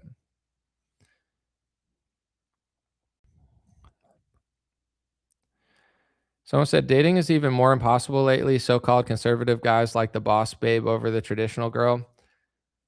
I don't know if they like the boss babe over the traditional girl. I don't know if that's true. I think boss babes are better at getting out there because you're like, I'm a boss. So you're more visible than maybe someone who's like super quiet. But yeah, I mean, that's another thing too. It's like, I'm not super into that, but I respect if somebody's doing their thing just to do it because they have to. But I find it um refreshing when someone's like, yeah, I don't want to have to work, or I don't want to do this. But when someone's like, I want it, it's not that you can't do that, but yeah, I don't know. What do you think of like not being judgmental, just speculating? Like if say like there's like a female influencer and she's like a boss babe, an influencer, she's talking all the time, she's traveling all the time, and then she meets some dude who like doesn't do anything. To me, it doesn't mean that that's bad. Like there always has to be a yin and a yang, but it's like it's kind of just interesting. It's like that's got to be like a weird dynamic where like your wife is doing everything and she's super successful. Not that the guy's not successful, but like basically your wife's just like yapping all the time and getting in trouble, and you just got to sit there and be like, all right, like deal with it. I don't know. It's like different strokes for different folks. So I'm not hating. I don't know. Someone said Marjorie. Well, yeah, Marjorie's husband did something as well, but also, yeah, I mean, she is a very, she does a lot of shit. Like as a husband, you got to want that, you got to be like, all right, I'm ready I'm ready for the fight. I'm ready for the battle. I watched the podcast we were on. Good stuff. Thank you. I've noticed I'm critical, but I need to stop saying like on podcasts so much. I think I say like on podcasts too much because when you're talking to someone else, like they're eventually going to talk. So like you're trying to like keep it going in order to like get what you're saying out there. And I just listening back, I was like, I need to stop saying like a valley girl. That's not very professional of me. I should know this already. But I don't always like go on people's shows like that, but whatever. Oprah, are you saying I should date Oprah? That would be fire. I'd be rich for sure. Then I'd be like, all right, fine, you could be a boss. And then I'd divorce and I'd be like, oh my gosh, I have $1 billion now. What do I do? Just kidding. Someone said my husband treats me like a pet and I'm fine with that. No comment. Literally none. We're going to end the show now. No, I'm just kidding. But someone said if the goal is to have a family, but the first question is career goals, that's a flag. I think, in my view, the biggest issue right now with like relationships, besides technologies make it kind of confusing, is back in the day, people they wanted to get married quickly, and now people don't. So you have this thing where like in my 20s, I was not ready to get married at all, but I probably should have been more mature. But I was more like, let me go focus on my dreams and live my life and do that. And I didn't even think about it until my 30s. And I think most women are the same way. Like a lot of them aren't, but some of them are like, I don't want to in my young, middle, and high 20s, like I don't really want to like do that. But then when they get to their 30s, it's like reality hits them. Because I think if you're in your 20s and you're a chick, just like a guy, you're not really thinking of much, but also you're not understanding how differently people might treat you as you get older. It's not always the case, but like if you're like a 25-year-old super hot chick, do you think you're living the same life as a 45-year-old chick? Like you're just not. And it's just like trying to lie to yourself and pretend like it's the same. It would be like me being like, I'm going to be as good of an athlete at 60 as I was when I was 21. Like it's just cope. I wish I was, you know what I'm saying, when I get 60, but my body is not going to be the same. So I feel like there's due to feminism, due to society and lack of structure, there's no real urgency to figure this out young. So I feel like guys get more mature in their 30s, and I'm sure girls do too, but it's like nobody's outside of super Christian, super conservative people, which is great. I'm glad they are. Most people are not thinking of this. So then it's, you almost have to like backtrack. Even for me, like if I was paying attention and really wanted to marry somebody in my 20s, it would have been a lot easier. Like I had really attractive girlfriends that I just wasn't even thinking about marriage. I was like, hey, I'm not trying to be rude, but I want to be a rapper. I want to do this. I want to move to a city. Like, I don't want to mislead you, but that's what I want to do. And I don't know, like maybe that's a good thing. Maybe if I would have got married, I wouldn't have worked so hard, or maybe I would have worked hard. I don't really know, but it's like, I wasn't ready then. And then I think a lot of women, it's the same thing. So it's like a lot of cell phones, a lot of people not thinking the same way in their 20s. And then it gets more difficult. But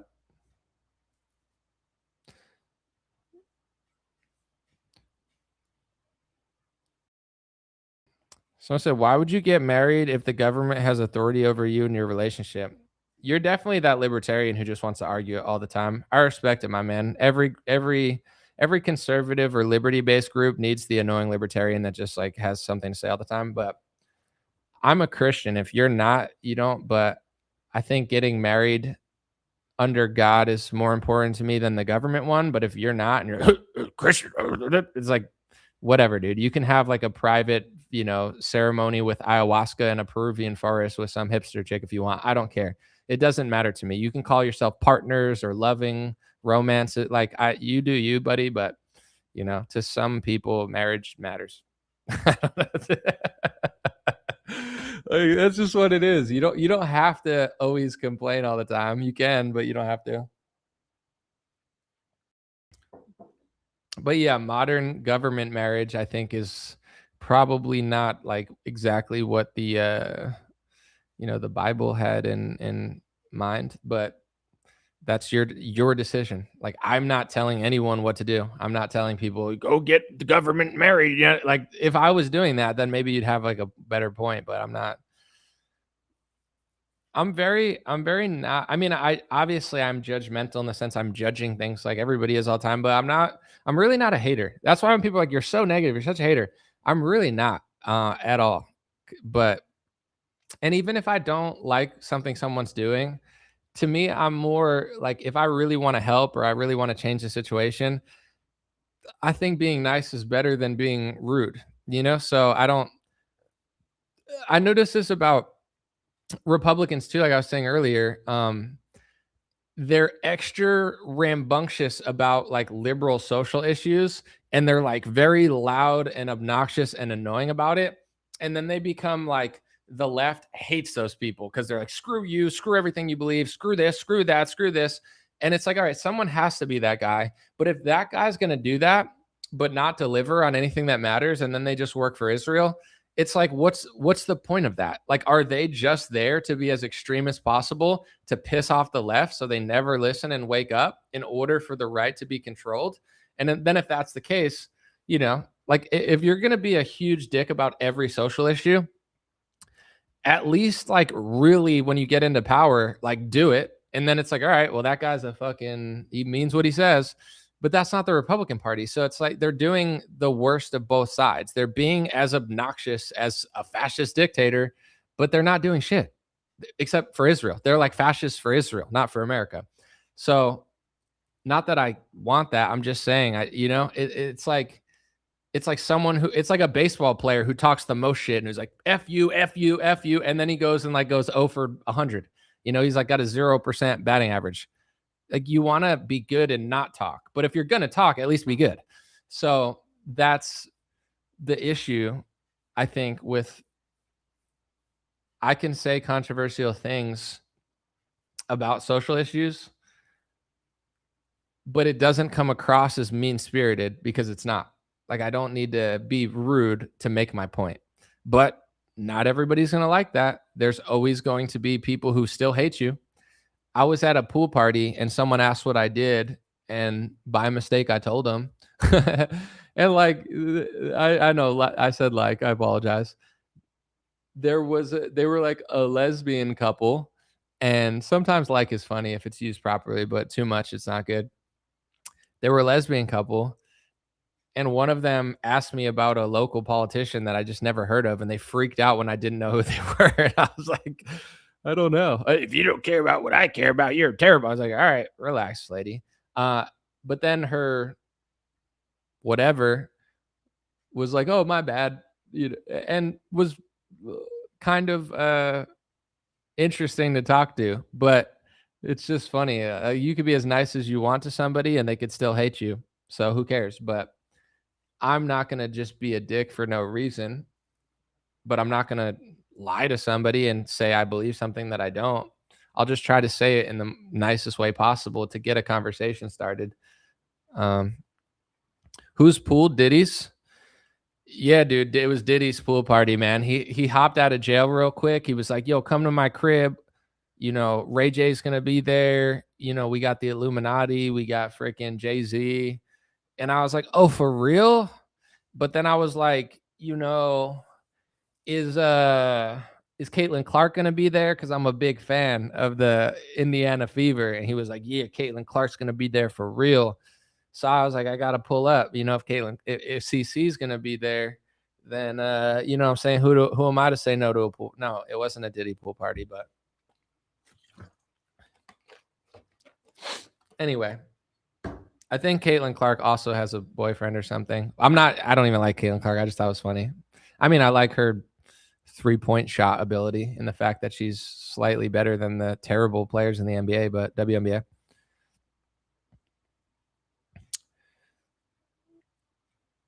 Anyway, where were we? Someone said, "Why is my bank gay?"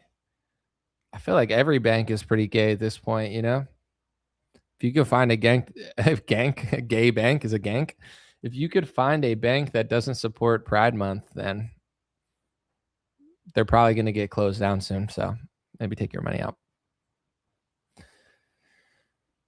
He's got baby oil too.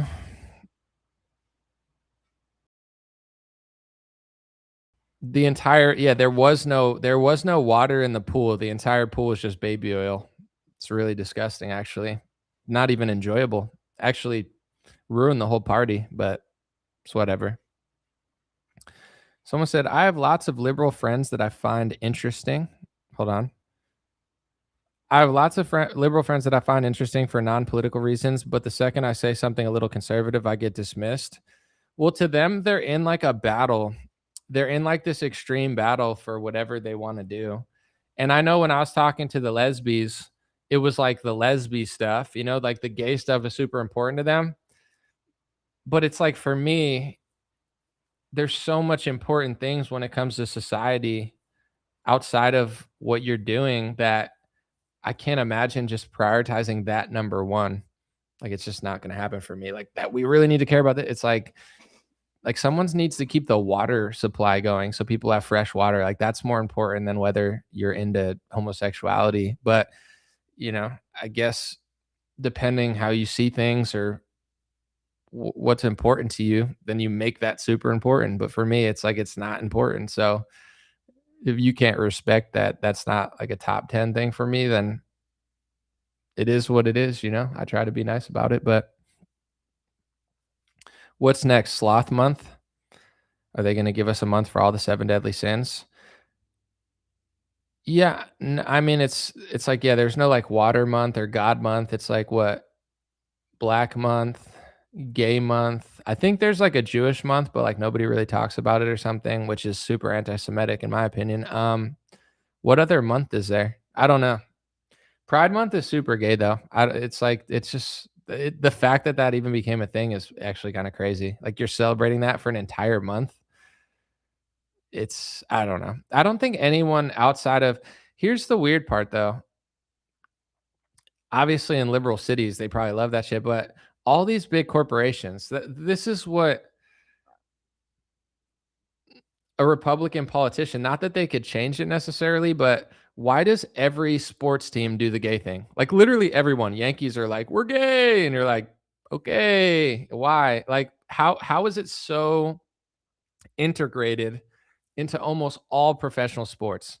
How is almost every company? Can someone do a deep dive on how like they're all doing it? Like, there's literally like less than 2% of them that are like, yeah, we're just going to act normal this month because it's not something we want to lean into. They all do it. It's like, you know, no matter how much social change happens in the real world, they're attached to this stuff. And I have a theory about it besides what I talk about all the time, but you know, part of it is who owns the company. Obviously, that's a huge part of it. So if you start looking at who owns everything, then you're going to end up being called a certain word. But outside of that, it's also like feminism and liberalism. So when you buy into feminism and liberalism and like whatever LGBTQA and victim mentality and all this stuff, you can't really ever tell someone no.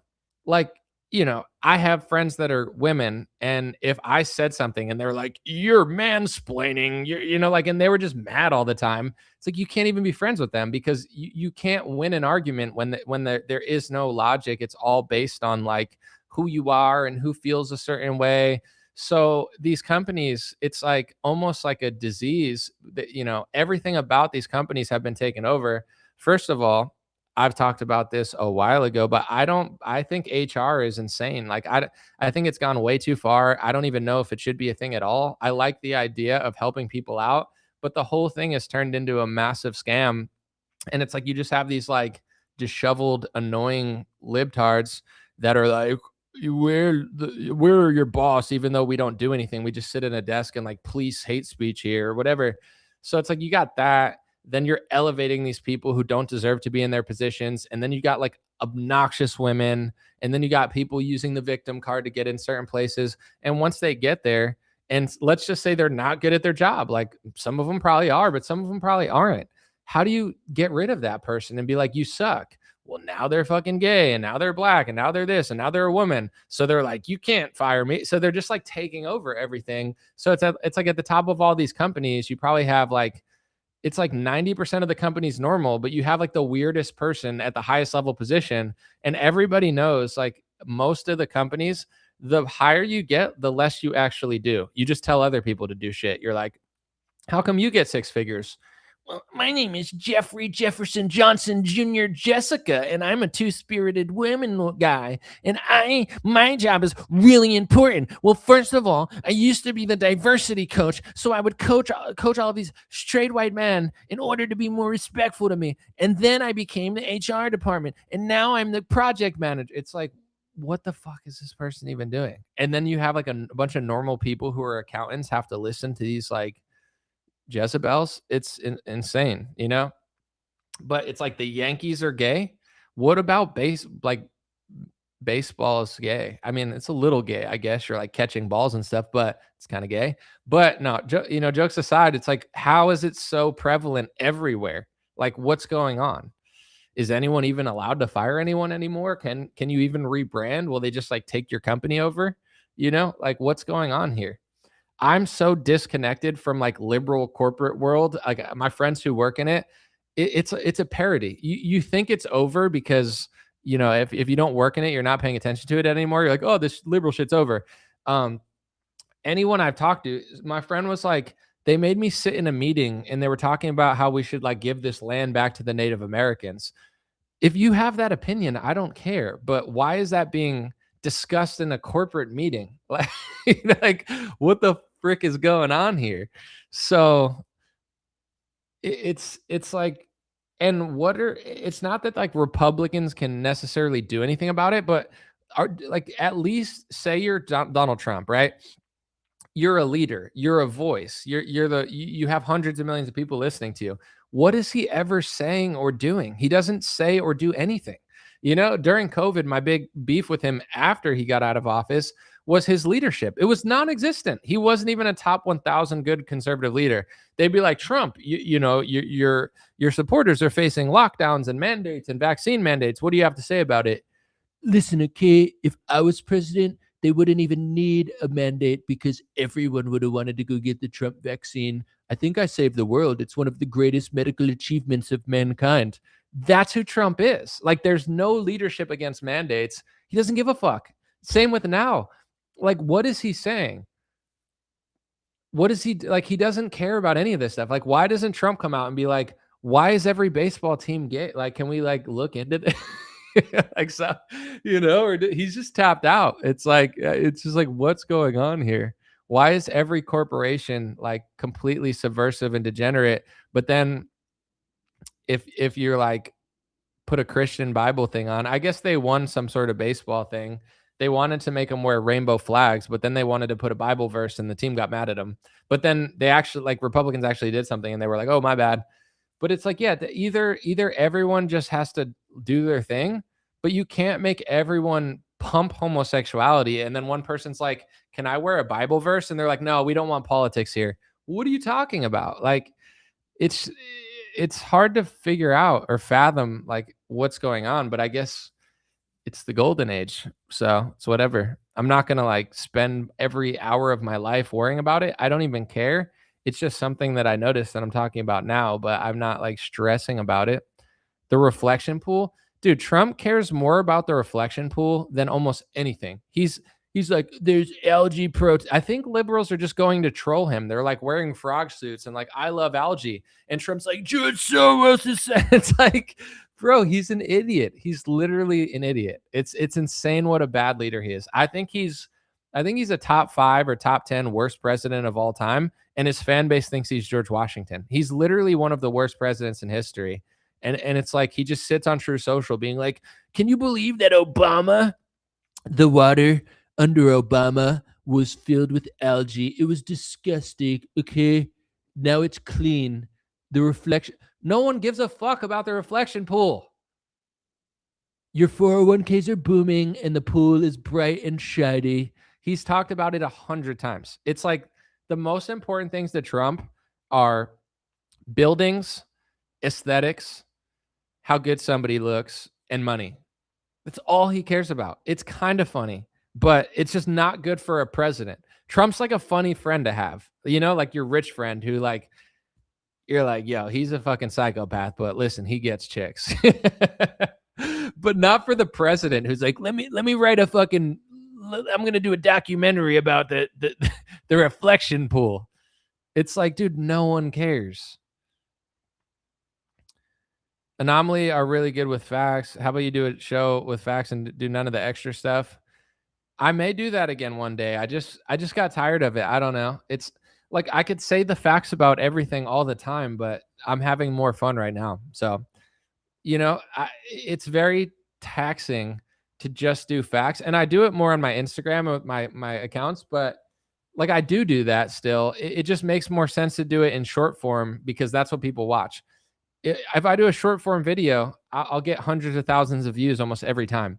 So why put it in a long form video besides the money? That's why I should do longer form. Like for that, it would be better for that. But people watch these videos more than these videos now. So I just don't feel like spending 8 hours a day being like, here's the facts, and everyone being like, shut the fuck up.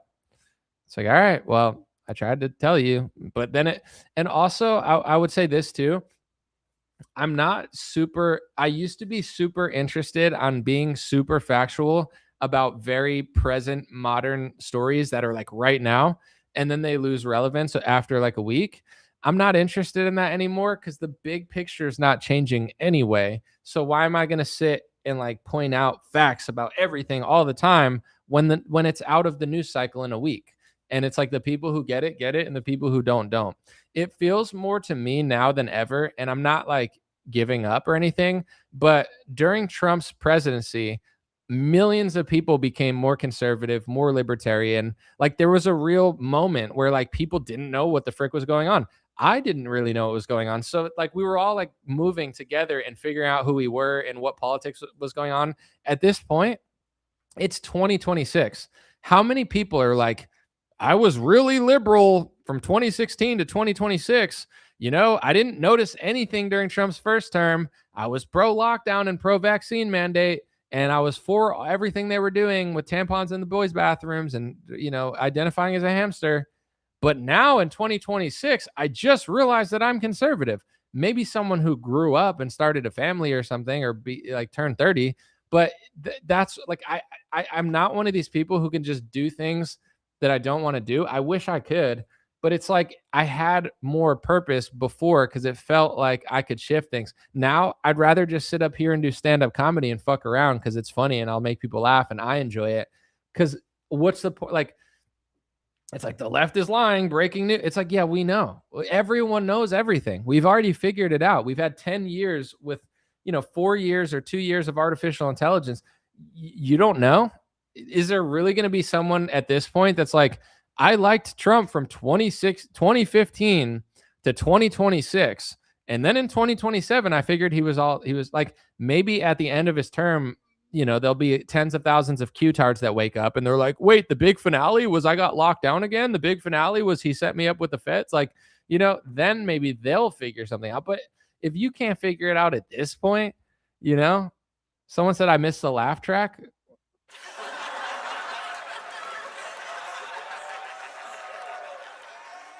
Thank you. Welcome to Chompy's Comedy Club, folks. It's listen, this is a conservative comedy show. This is a Republican show for all Republicans. Am I right? Hopefully, how many genders do we have out there? Am I right, folks?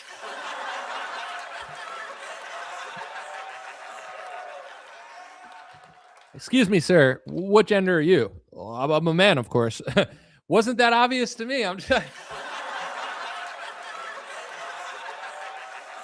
just saying, you look a little trans is what I'm trying to say. Oh, that's your wife. Oh, no, sir. Sit down. No. Calm down. That's your wife, right? I'm just joking. I'm just joking because I wasn't sure if that was your wife because she also looks trans too.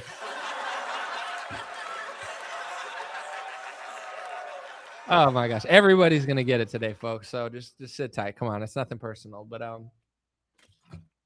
anyway, you all look gay. All right, I'm out. And then what if I just did that and I just walked off stage after a minute? Maybe that'll be my first stand-up comedy. I'll point to someone in the audience with a girlfriend or a wife, tell them that they look trans, then tell them that the other one looks trans, and then say everyone in the audience looks gay and walk off. Honestly, that could be like a smash hit on my Instagram. So I don't do it for the moment. I'm doing it for the real. You know, everything's content. It's like Gary V. You wake up, we're just business. You know, like nothing can be real anymore. We got to do it for something else. It's like, dude, it would be sick if we had fun today because fun makes good content. It's like, yeah, but should we also just have fun? That's not very important. We'll have fun today, but tomorrow we're going to not have fun. But as long as the content's good, folks, then we're really onto something here. Then maybe one day our life will be fun. You know what I'm talking about. You guys get it. Got a smart crowd here. Got a really smart crowd. Anyway, Mary Poppins said a spoonful of sugar makes the medicine go down. Yeah, she was trans, so that's why she said that. She just wanted people to like, never mind. There's also like, there's levels to like conspiracy theorists. Like there's like, oh, I think the moon landing was fake. And then there's like, oh, I think a certain ethnic group controls both parties. It's like, oh, I think this. And then like when you get further down the rabbit hole, the end of the conspiracy rabbit hole is like everyone's trans. Like people will be like, yo, Brittany Griner, and you're like, yeah, I see, maybe I heard it. And then people will be like Michelle Obama, and it's like, oh, I've heard about that too. Yeah. And they'll be like, what do you think about Macron's wife? You see Candace's dog? You're like, yeah. But then like they go further and like, yo, Tucker Carlson's a trans. You're like, what? And they're like, dude, are you a trans? You're like, dude, no. And they're like, but dude, Melania's a trans. I don't know. And like everyone's a trans. And you're like, oh shit. That's at the end of the rabbit hole. You're deep enough down the rabbit hole when you can't even see a single human and not think that they're trans. And I'm not even joking. There are people like that where they literally think everyone's like a tranny. I think it's just like they're traumatized. They don't, they don't know anymore. So they're just like, fuck, it could be anybody. Like I respect it, but I don't know if I'm seeing it. Sending out an SOS. Moon landing's definitely fake. I mean, I wouldn't say I'm a moon landing believer, but if I met NASA, I'd be like, oh my gosh, nice to meet you, Sir Isaacman. Man, I've always wanted to meet an astronaut. It's so good to see you. Oh my gosh, did you know Buzz Aldrin? Did you know Neil Armstrong? Oh my gosh, did he played golf on the moon? No way, that's so cool. No, I'm just kidding. That would be kind of funny though. You just see me in like the back of a video, just like slobbering over NASA. I'm like, dude, no, tell me about Neil Armstrong playing the moon. Dude, he went backswing and he hit it like Tiger. No, dude, he hit the ball to Pluto. No way. I believe it. Whatever it takes to get in your club, I believe it. I'll do math equations in a circle for 50 years and pretend like we're doing something for sure. How good's the money? Just kidding. JK, and I'm not talking about Rowling. Am I right, folks? Just a Harry Potter joke for you guys. Harry Potter joke, anybody?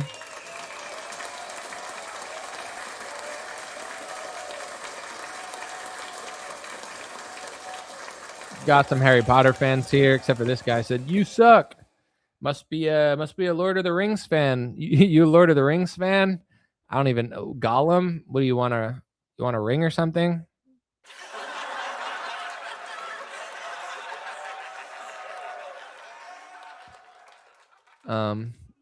The golf balls. I think he believed in the moon landing. So when I was joking about Neil Armstrong, he was like, screw you.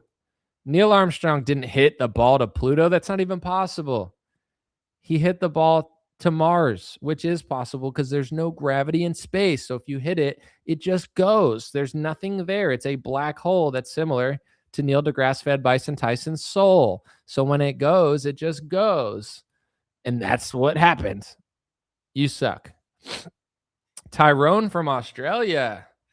Thank you for coming to my comedy show.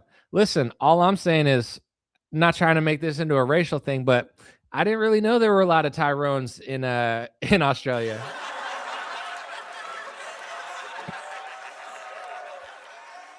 You guys get it? Tyrone. Okay. Never mind. But never mind. I do hear you guys got a lot of aboriginals and kangaroos though, and also a lot of whites out there, right? Any white? Okay, make some noise if you're white in the audience. Any white people from Australia?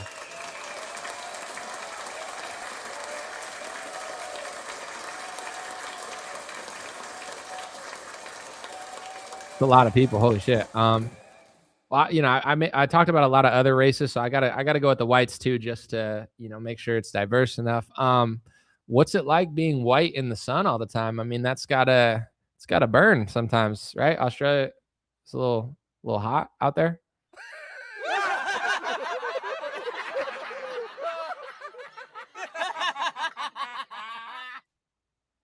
It's a weird laugh. This show's getting weird. You're white and your name is Tyrone. That's an anomaly.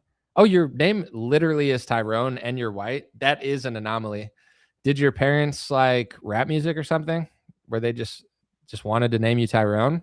There's nothing wrong with that. I'm just like interested now in your life, your whole life story, really. They're like, what should we name him, mate? Should we name him Jeffrey? No, Tyrone. We need a white Tyrone in Australia. Do you at least crush at basketball or something, or you got bars? If not, it's okay. You don't have to. So my best friend's middle name is Tyler. He was able to trick a girl into thinking his father was black because his middle name was Tyler. Tyler's pretty everything, right? I feel like there's Tylers of all types, except for like you don't see like an Asian Tyler. I've seen black Tylers. I've seen white Tylers. Tyler the Creator. I know a Tyler Goldstein, but I've never seen like an Asian Tyler. I'm sure there is one, but it's just not what I think. The laugh track is epic. It is funny. Yeah, I'm gonna use it more. The name originates from the toponym County Tyrone in Northern Ireland. Okay. So what you're trying to say, are you trying to listen, I'm not saying it because I'm a good person, but there's a lot of bad people in the audience. Are you trying to say that Black America took the name Tyrone from white people in Ireland? Is that what you're saying? Because I wouldn't say that. If I said that, I would go on an apology tour. I would go all over the place to say sorry to people. But if you're saying that, then I'm going to just have to, I'm just going to have to condemn that is what I'm going to have to do. So, your brother is Tyler. That's what's up.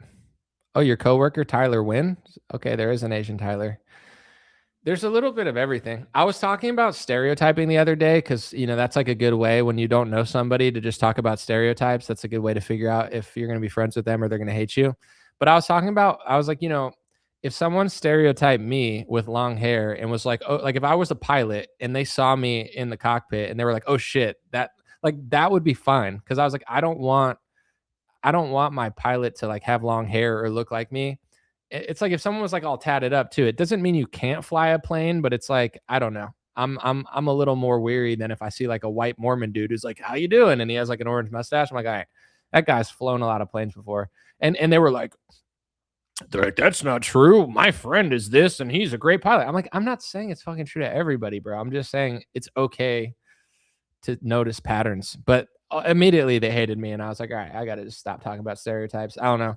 Apparently, my party conversations are not appropriate, but I spend too much time on the internet, so I forget that like people don't have the same algorithm as me. So it's whatever.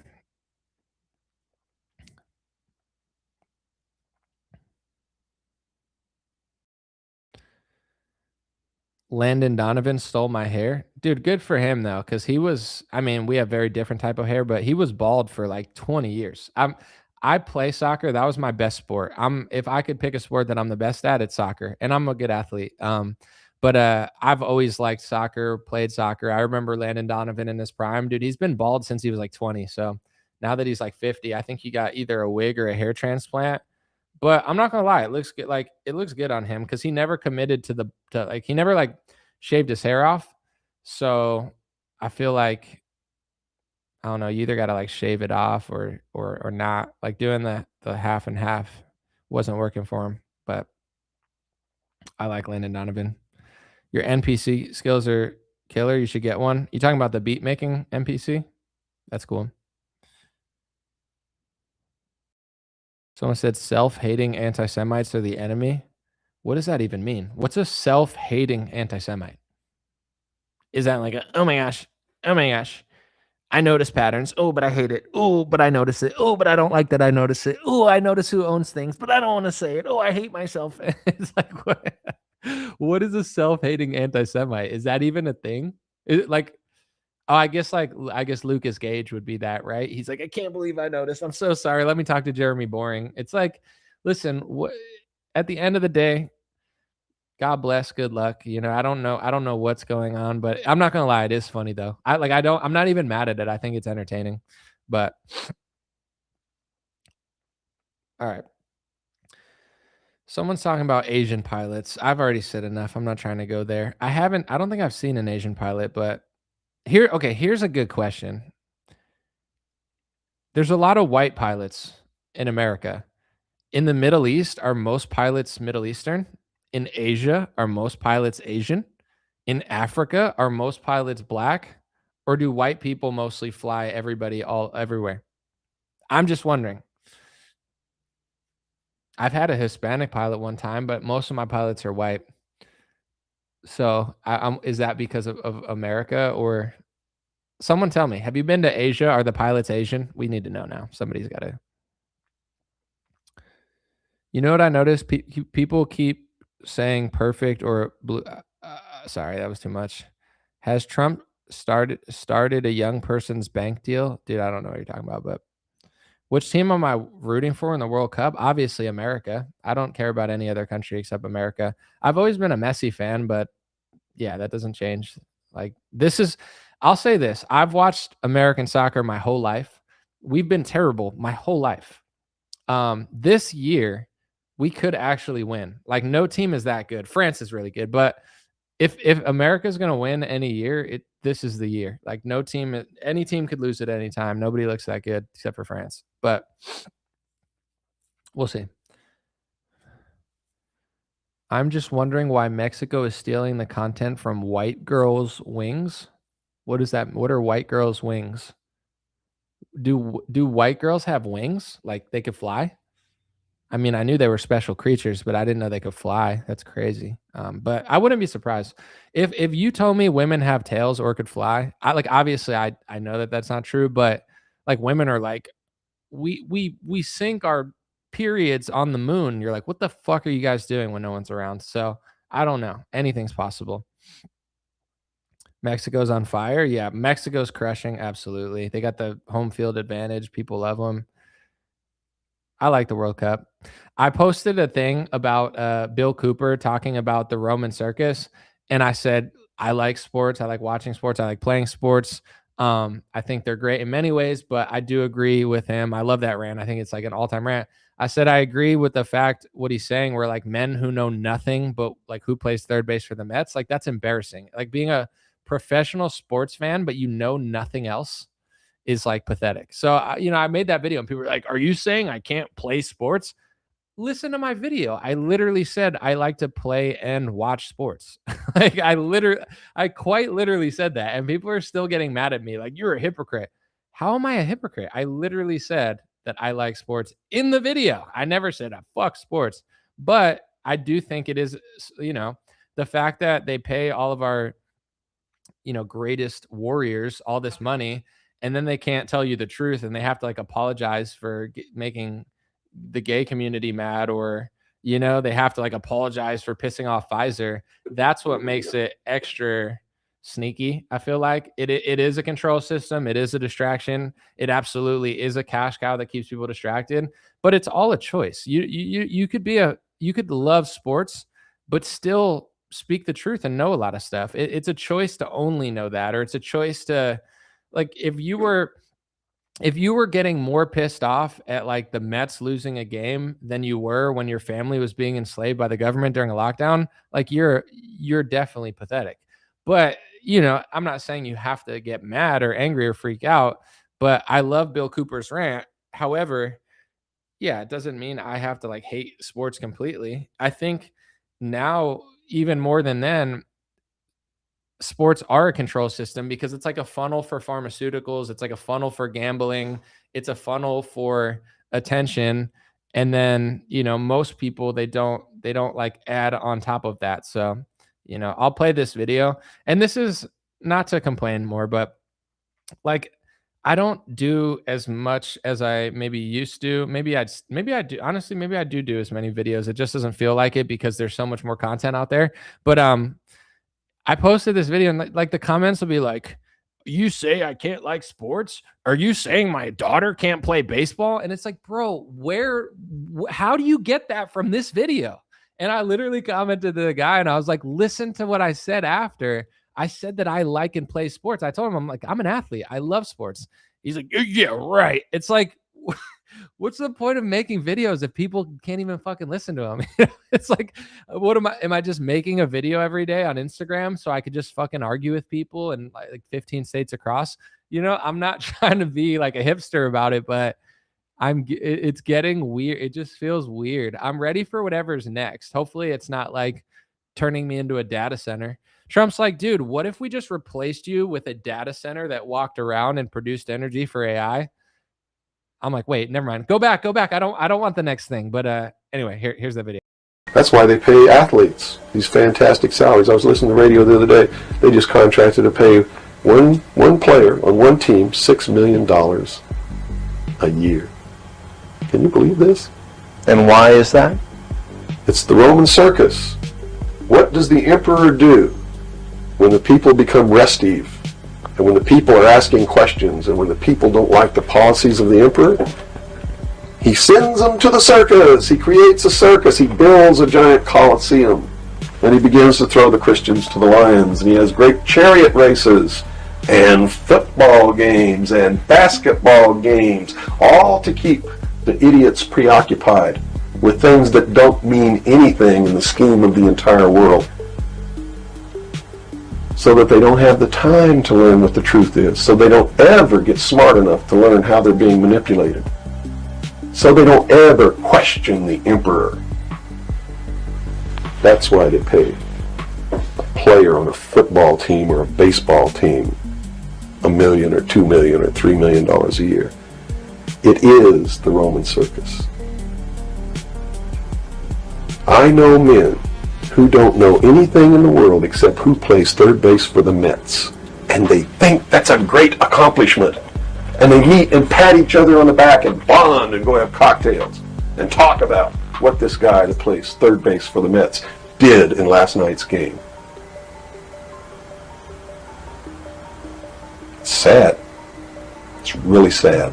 That's an all-time rant from Bill Cooper. Me personally, I love sports. I love playing sports. I like watching sports. Unapologetically, I like everything about sports. The competition, the exercise. And I think events like the World Cup and UFC are great to appreciate different countries around the world, witness human excellence, and come together over a game. But two things I will say. One, just like he said in that rant, men who don't know anything, literally anything, they know nothing except for a fact about an athlete. I think men in society should be multifaceted and should definitely know more things than just sports. And also, there is something weird about seeing countries come together and get the most excited about sports when nothing else excites them or gets them going. And during things like lockdowns, we're being literally basically robbed and enslaved by our government. But that doesn't bring people together and get people either excited or organized. But people will drink a bunch of beers watching a sports game, be like, and then the next day go back to being a moron. It's pretty wild. If Bill were alive today, he would be shocked by the sports salaries compared to when he did this rant. But Bill got in a shootout with the police, and that's how he ended up dying. Let me know what you think in the comments. Men in society today should be more than just dumbed down drunk sports fans for sure. Multitask here, folks.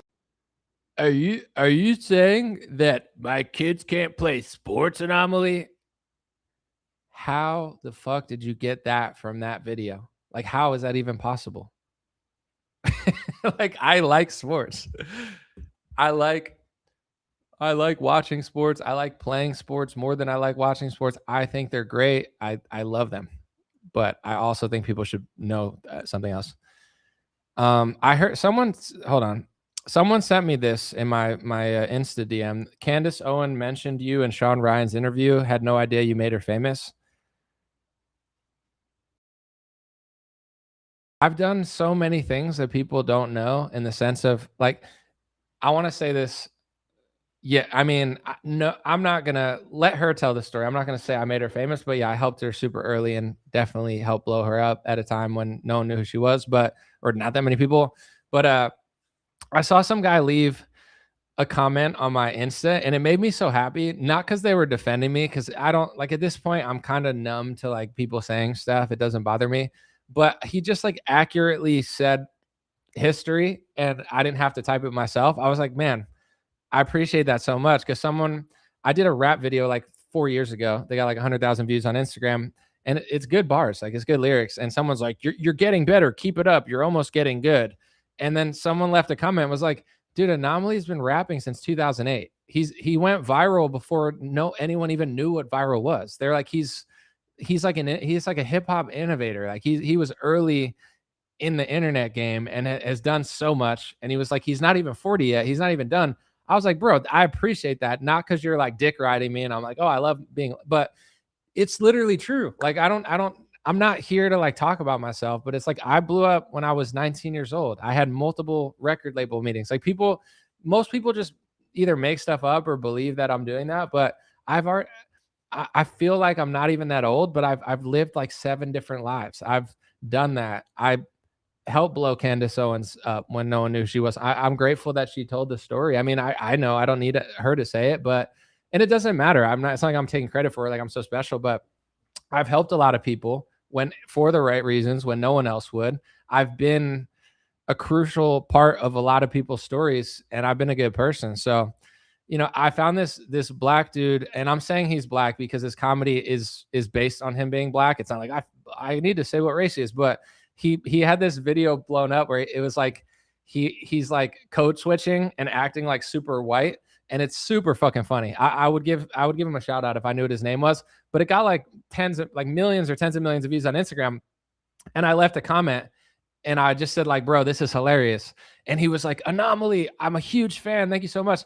So I hit him up in the comments. I was like, yo, thanks, dude. Your comedy's hilarious. And he goes, bro, you're a huge inspiration to me. Like you're one of the reasons I make videos. I had no idea. I just thought I was like reacting to some famous person's like really funny Instagram video.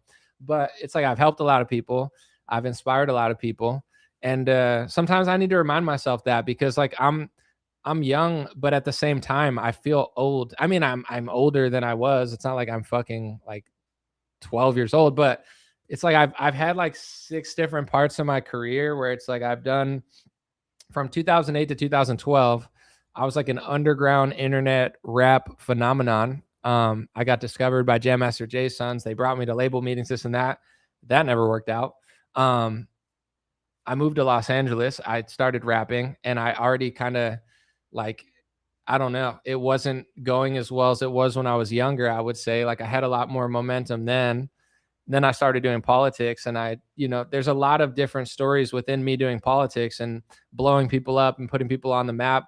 I've helped a lot of people, and Candace being the most famous one by far. She's probably like one of the most famous people in America.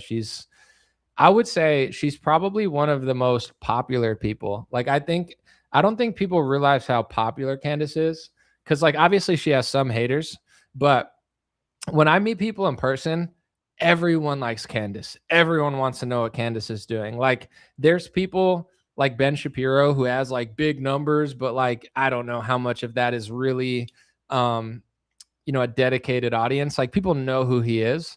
But with Candace, she's just like I think her views are real. The comment, like she'll do a video and it'll have like tens of thousands of comments, with the top comment having like 50,000 likes. Like she's a superstar. I don't think people even understand like how popular she is, which is just crazy.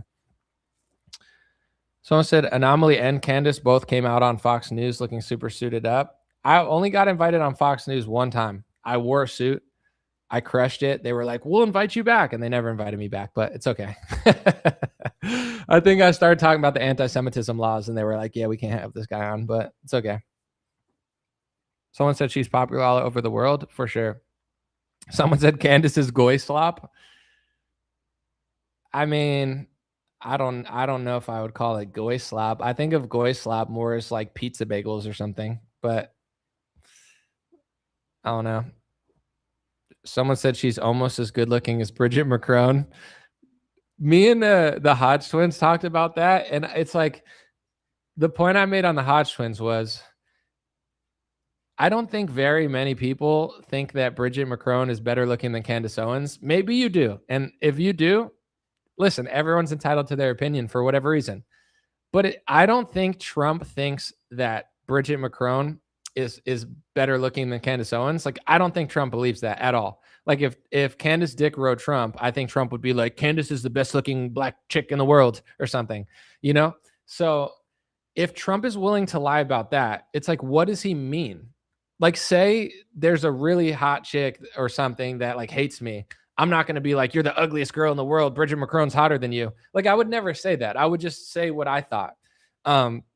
But if Trump's willing to say that Brigitte Macron is like attractive, like what does he mean anything he says? You know, it's deeper than him just making like a funny joke. It's like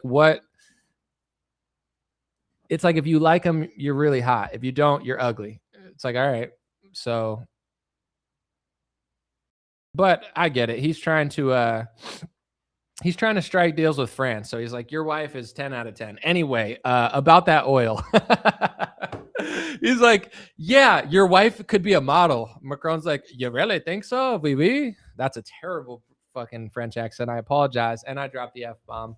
Lord forgive me. But anyway, he's like, yeah. Your wife, 12 out of 10, hotter than I've ever seen. Anyway, so are you going to help me with Israel and Palestine or not? Because if not, then your wife's ugly again. So let me know. Because he's like, I got a true social for this if you're not willing to play ball. You know, it's so Trump. It's so funny if it like he is funny, but but at the same time he's not as funny as he was, and he's like not. It used to be he's funny because he's making jokes that I'm laughing with. Now he's just funny because he's like I'm almost like laughing at, you know. But I don't want to say it too loudly because then he'll be like, Anomaly was never a patriot. He's a liberal.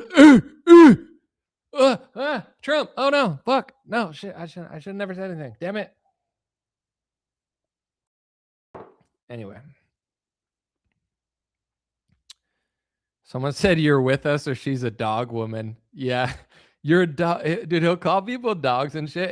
It's funny. Fuck, it's funny. But it's like, I don't know. Calling a woman a dog is crazy. I kind of like it, honestly. Not to like just call a woman a dog. That's super fucked up. But like when you're pissed off, it's kind of funny.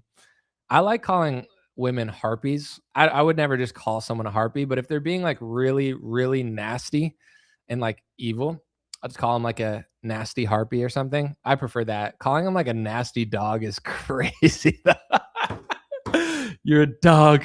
You're a dog fighting over scraps. You're like, oh shit. You're like, I don't want to talk shit about this guy, dude. He's got too many freaking nicknames for everybody. But someone said Candace is gorgeous. Relax, she's married. No, you seem like a lady. You're just giving her a compliment. That's what women do. But I'm just kidding. All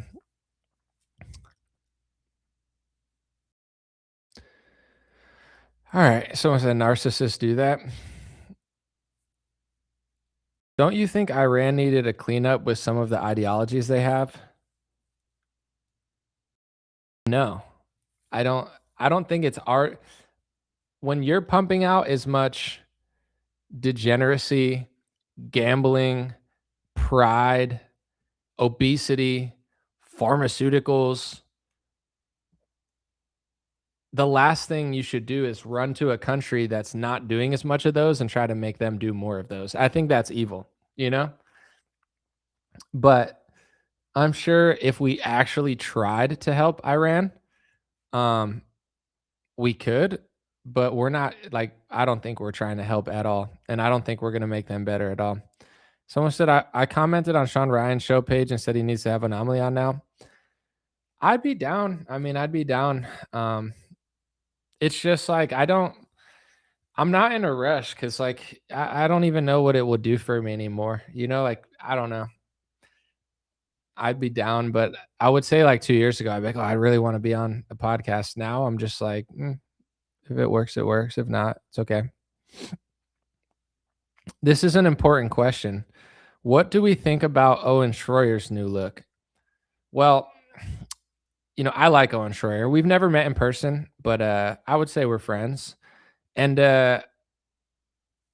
his look definitely draws attention, and I feel like that's what he's trying to do.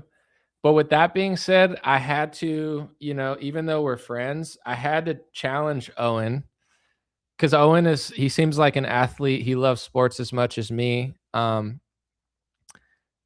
challenged him to like a Billy Madison style decathlon where we compete in basketball, soccer, tennis, ping pong, home run derby. He wants to race. I don't know that I would win that one, unfortunately. Maybe, I don't know. He looks like he's a little fast, but I'm not the fastest person short distance. Anyway, I'm challenging Owen to a multi-sport competition to see who is the best American athlete since politics are getting kind of boring, and he's like totally down because he loves sports as much as me. So if I beat him, I'll make I'll be like, I don't like the way you look. But if I lose, I can't, I got to be like, I like that. I like everything you do.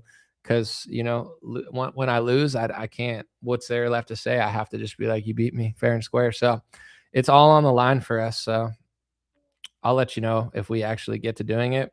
I'm pretty excited about that. Have I seen any of Tucker's recent videos? Not recently. I don't think I have recently. Why are they good? Someone said Theo Vaughn is kind of annoying now.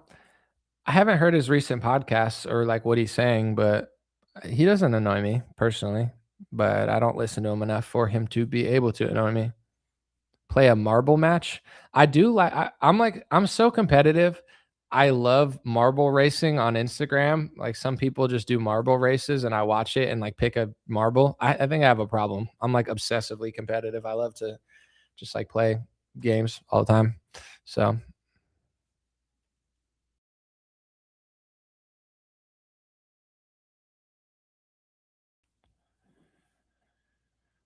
a pog match, dude. Pogs are pretty epic. I remember pogs. Theo's waking everyone up. I think he's doing a good job. Yeah, I'm not gonna hate on him.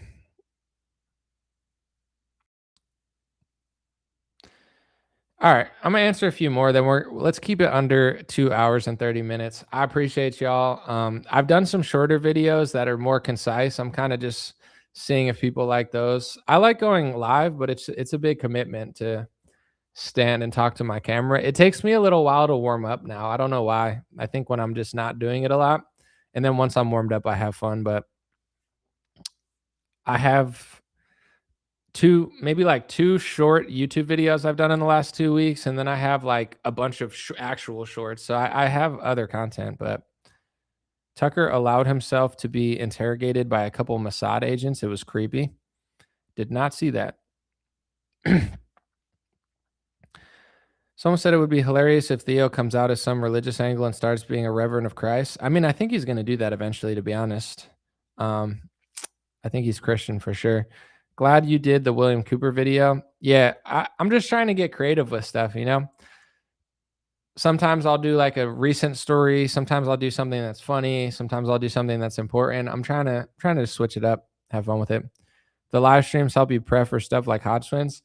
Well, for the hot swins thing, I felt like I literally think I had mono or something, but I felt terrible. And but yeah, no, the more you do, the more it helps. It just was like I'm glad I got through that whole week because I didn't want to not travel and stuff, and I didn't want to cancel, but I was on antibiotics actually for some I don't even know if I needed to be, but everything worked out well, but it wasn't like the easiest thing for me given the circumstances, but it wasn't their fault. Get back on the grind, homie. It's needed.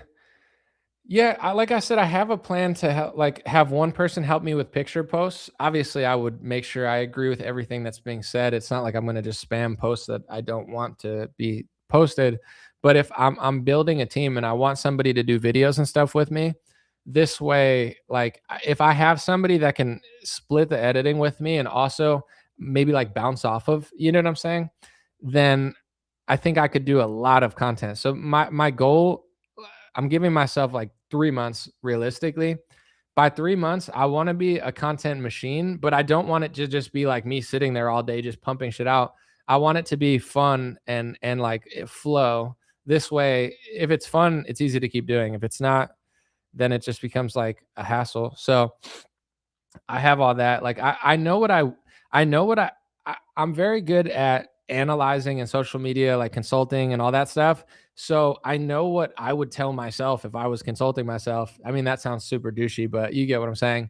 And I'm not doing everything that I could be doing because I literally at this point, I can't do it all by myself. So I'm trying to build the right team and then I can do a shitload of content. And unfortunately, nowadays, that's kind of what you have to do. It's like, say, instead of one short a day, I did 5 a day. The same people who watch one would watch 5 easily because they're watching hundreds of shorts a day. But I don't feel like or have the capacity to do 5 a day. But if I have like a structure to what I'm doing and I'm a little smarter about it, then 5 is really no problem. So I know what I have to do and I know how to do it. And to be fair, like when I moved and I said, okay, I wouldn't say like take a year off, but I was just like, I needed to do a lot of things before I push forward again. And I was like, I think I'm going to do it this way and then do this. I did everything I thought about and it worked. Like I was like, I want to really start crushing on Facebook again and make more and do this. I did it. I had before they took away my monetization, I had one of my biggest months ever. And I reached 940 million people. 940 million views in 90 days. 0 ads, 0 employees, 0 help. Just me with my phone reaching that many people. So that was like 2 months ago.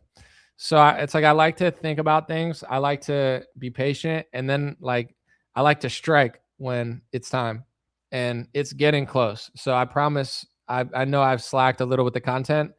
It's not out of laziness. It's just out of like being able to take it from A to Z. It's like I know I could take it from A to D or A to E, but in order to take it from A to Z, I need to do a few things. Also, I'm working on a documentary. This one's going to come out. This one's going to work.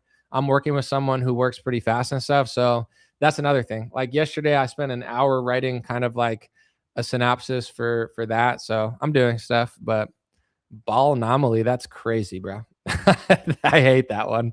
Everyone's just doing. Someone's like, all you talk about is yourself.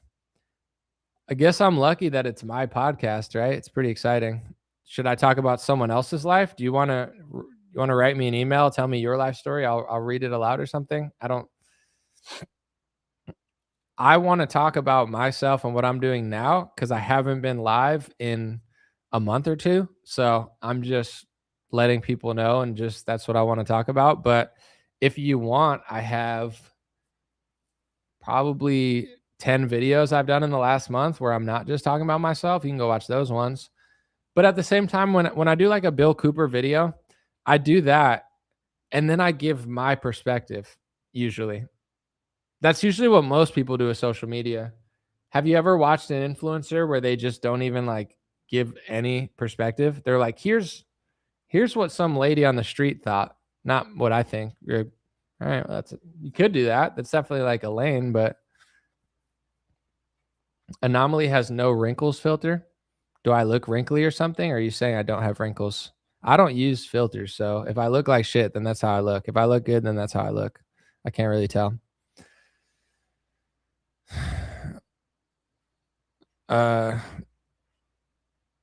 Let's see.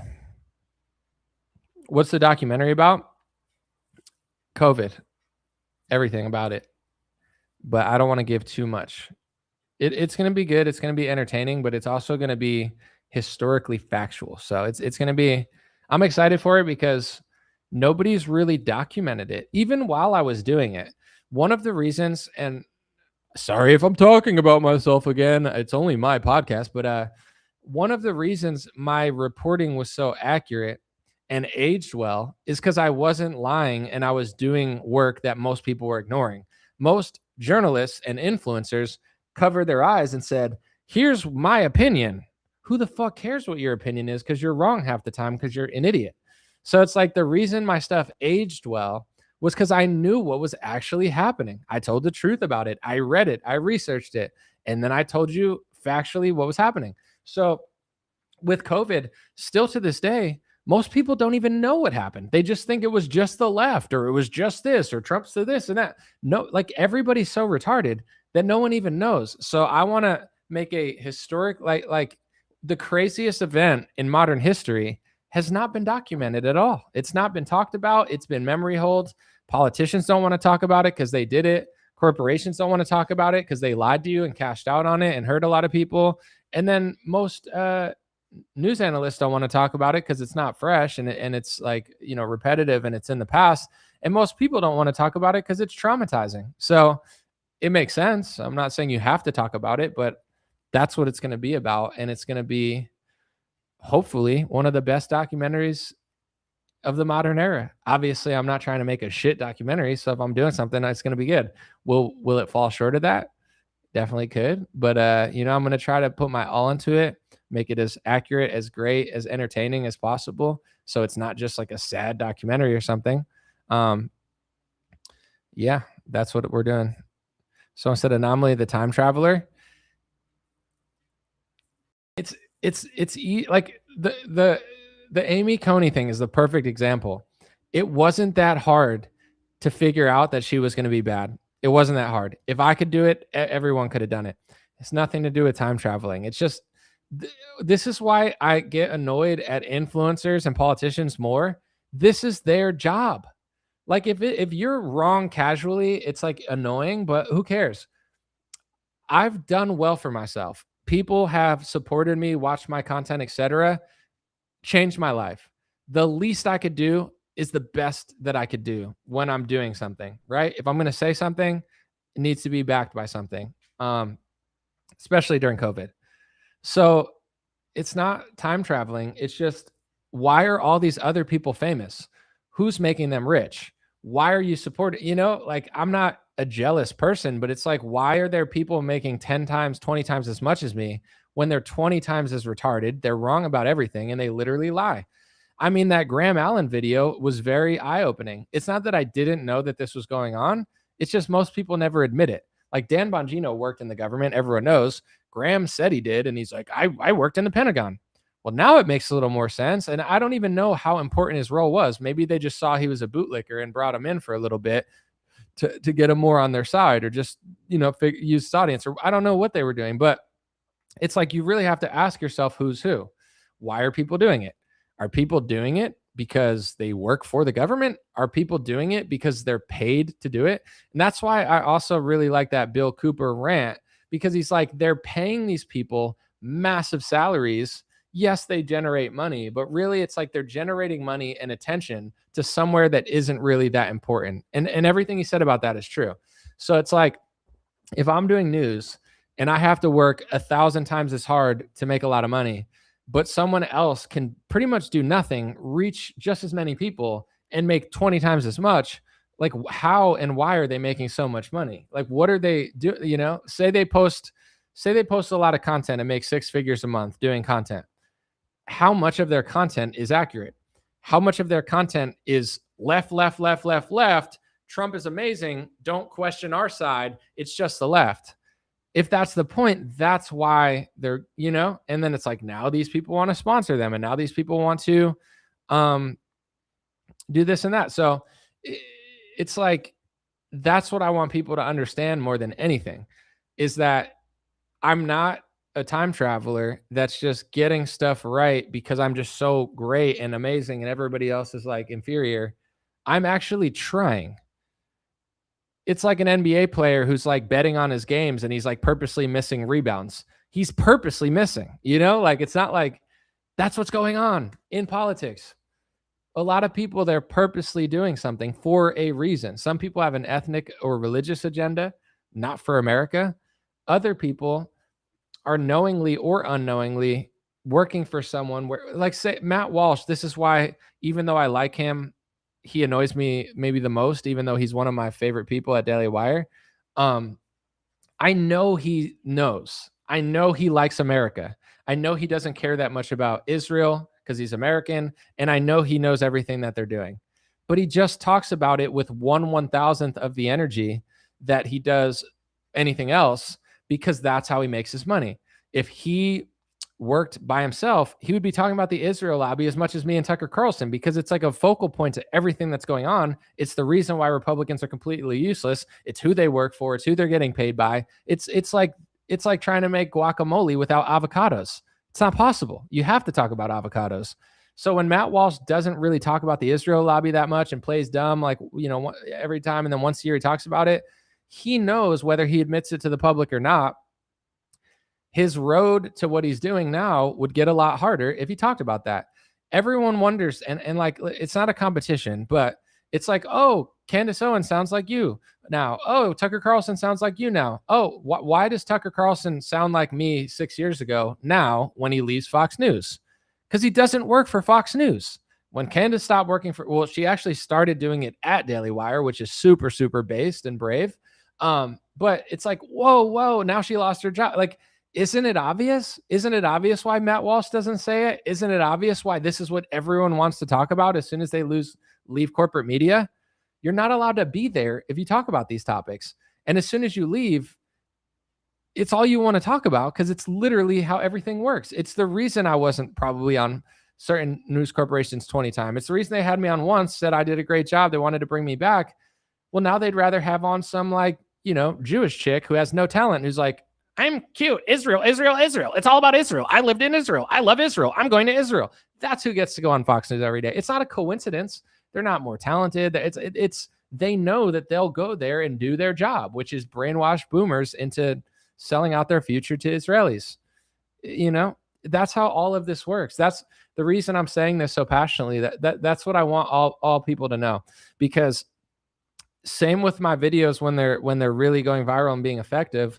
The reason I got so many views on my videos in the past is because I'm not just telling people what's going on. I'm showing them the proof and telling them how it all works. So it's like, there's really nothing to debate. Like, it's not conspiratorial to the point where you can't see it. It's not like so abstract where you trust me, you just got to believe me. It's so obvious. And I'm painting the picture, showing you how, showing you why, making it simple. I have some guy on Twitter who constantly respectfully cries about everything I say. His name is like Punished Nixon. Like, he's got a punished, I'm angry Nixon. I'm a Republican. But he cried, like, he's like, oh, you're pushing Jewish conspiracies. And it's like, what? That's how you frame what I'm saying? It doesn't even make sense. But also, at the same time, Richard Nixon said the same thing I said. So you have a Richard Nixon logo. You're trying to pretend like you're pissed off Richard Nixon, and you're calling what Richard Nixon said a conspiracy, like he's wrong. He literally said exactly what I said 40 years ago about the Israel lobby, and he called it the Jewish lobby and said that's what they're doing.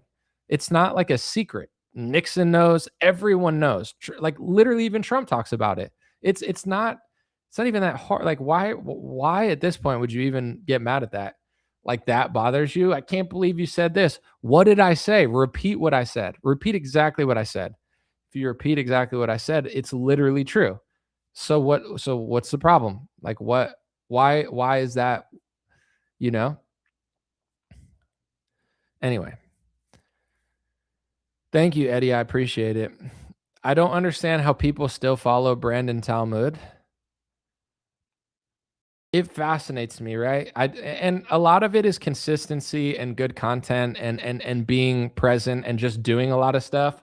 But it's like, yeah, you could make like the most entertaining, funny, honest video out there and see how it does. And then he'll literally just be like, wow, I can't believe you're talking about Israel again. Oh my gosh. And it's got like 300,000 views and everyone's in the comments like, Brandon, thank you so much. It's like, I don't understand. Like, how does that have such a huge audience? I don't understand it, but good for him. Good job. Like, I think a lot of it has to do with work ethic, building an audience, consistency, high quality content, being able to react to things quickly. Like, there's reasons for everything. So he's definitely has a good business model. But yeah, as far as like actually people like agreeing and believing that stuff, it's pretty crazy. All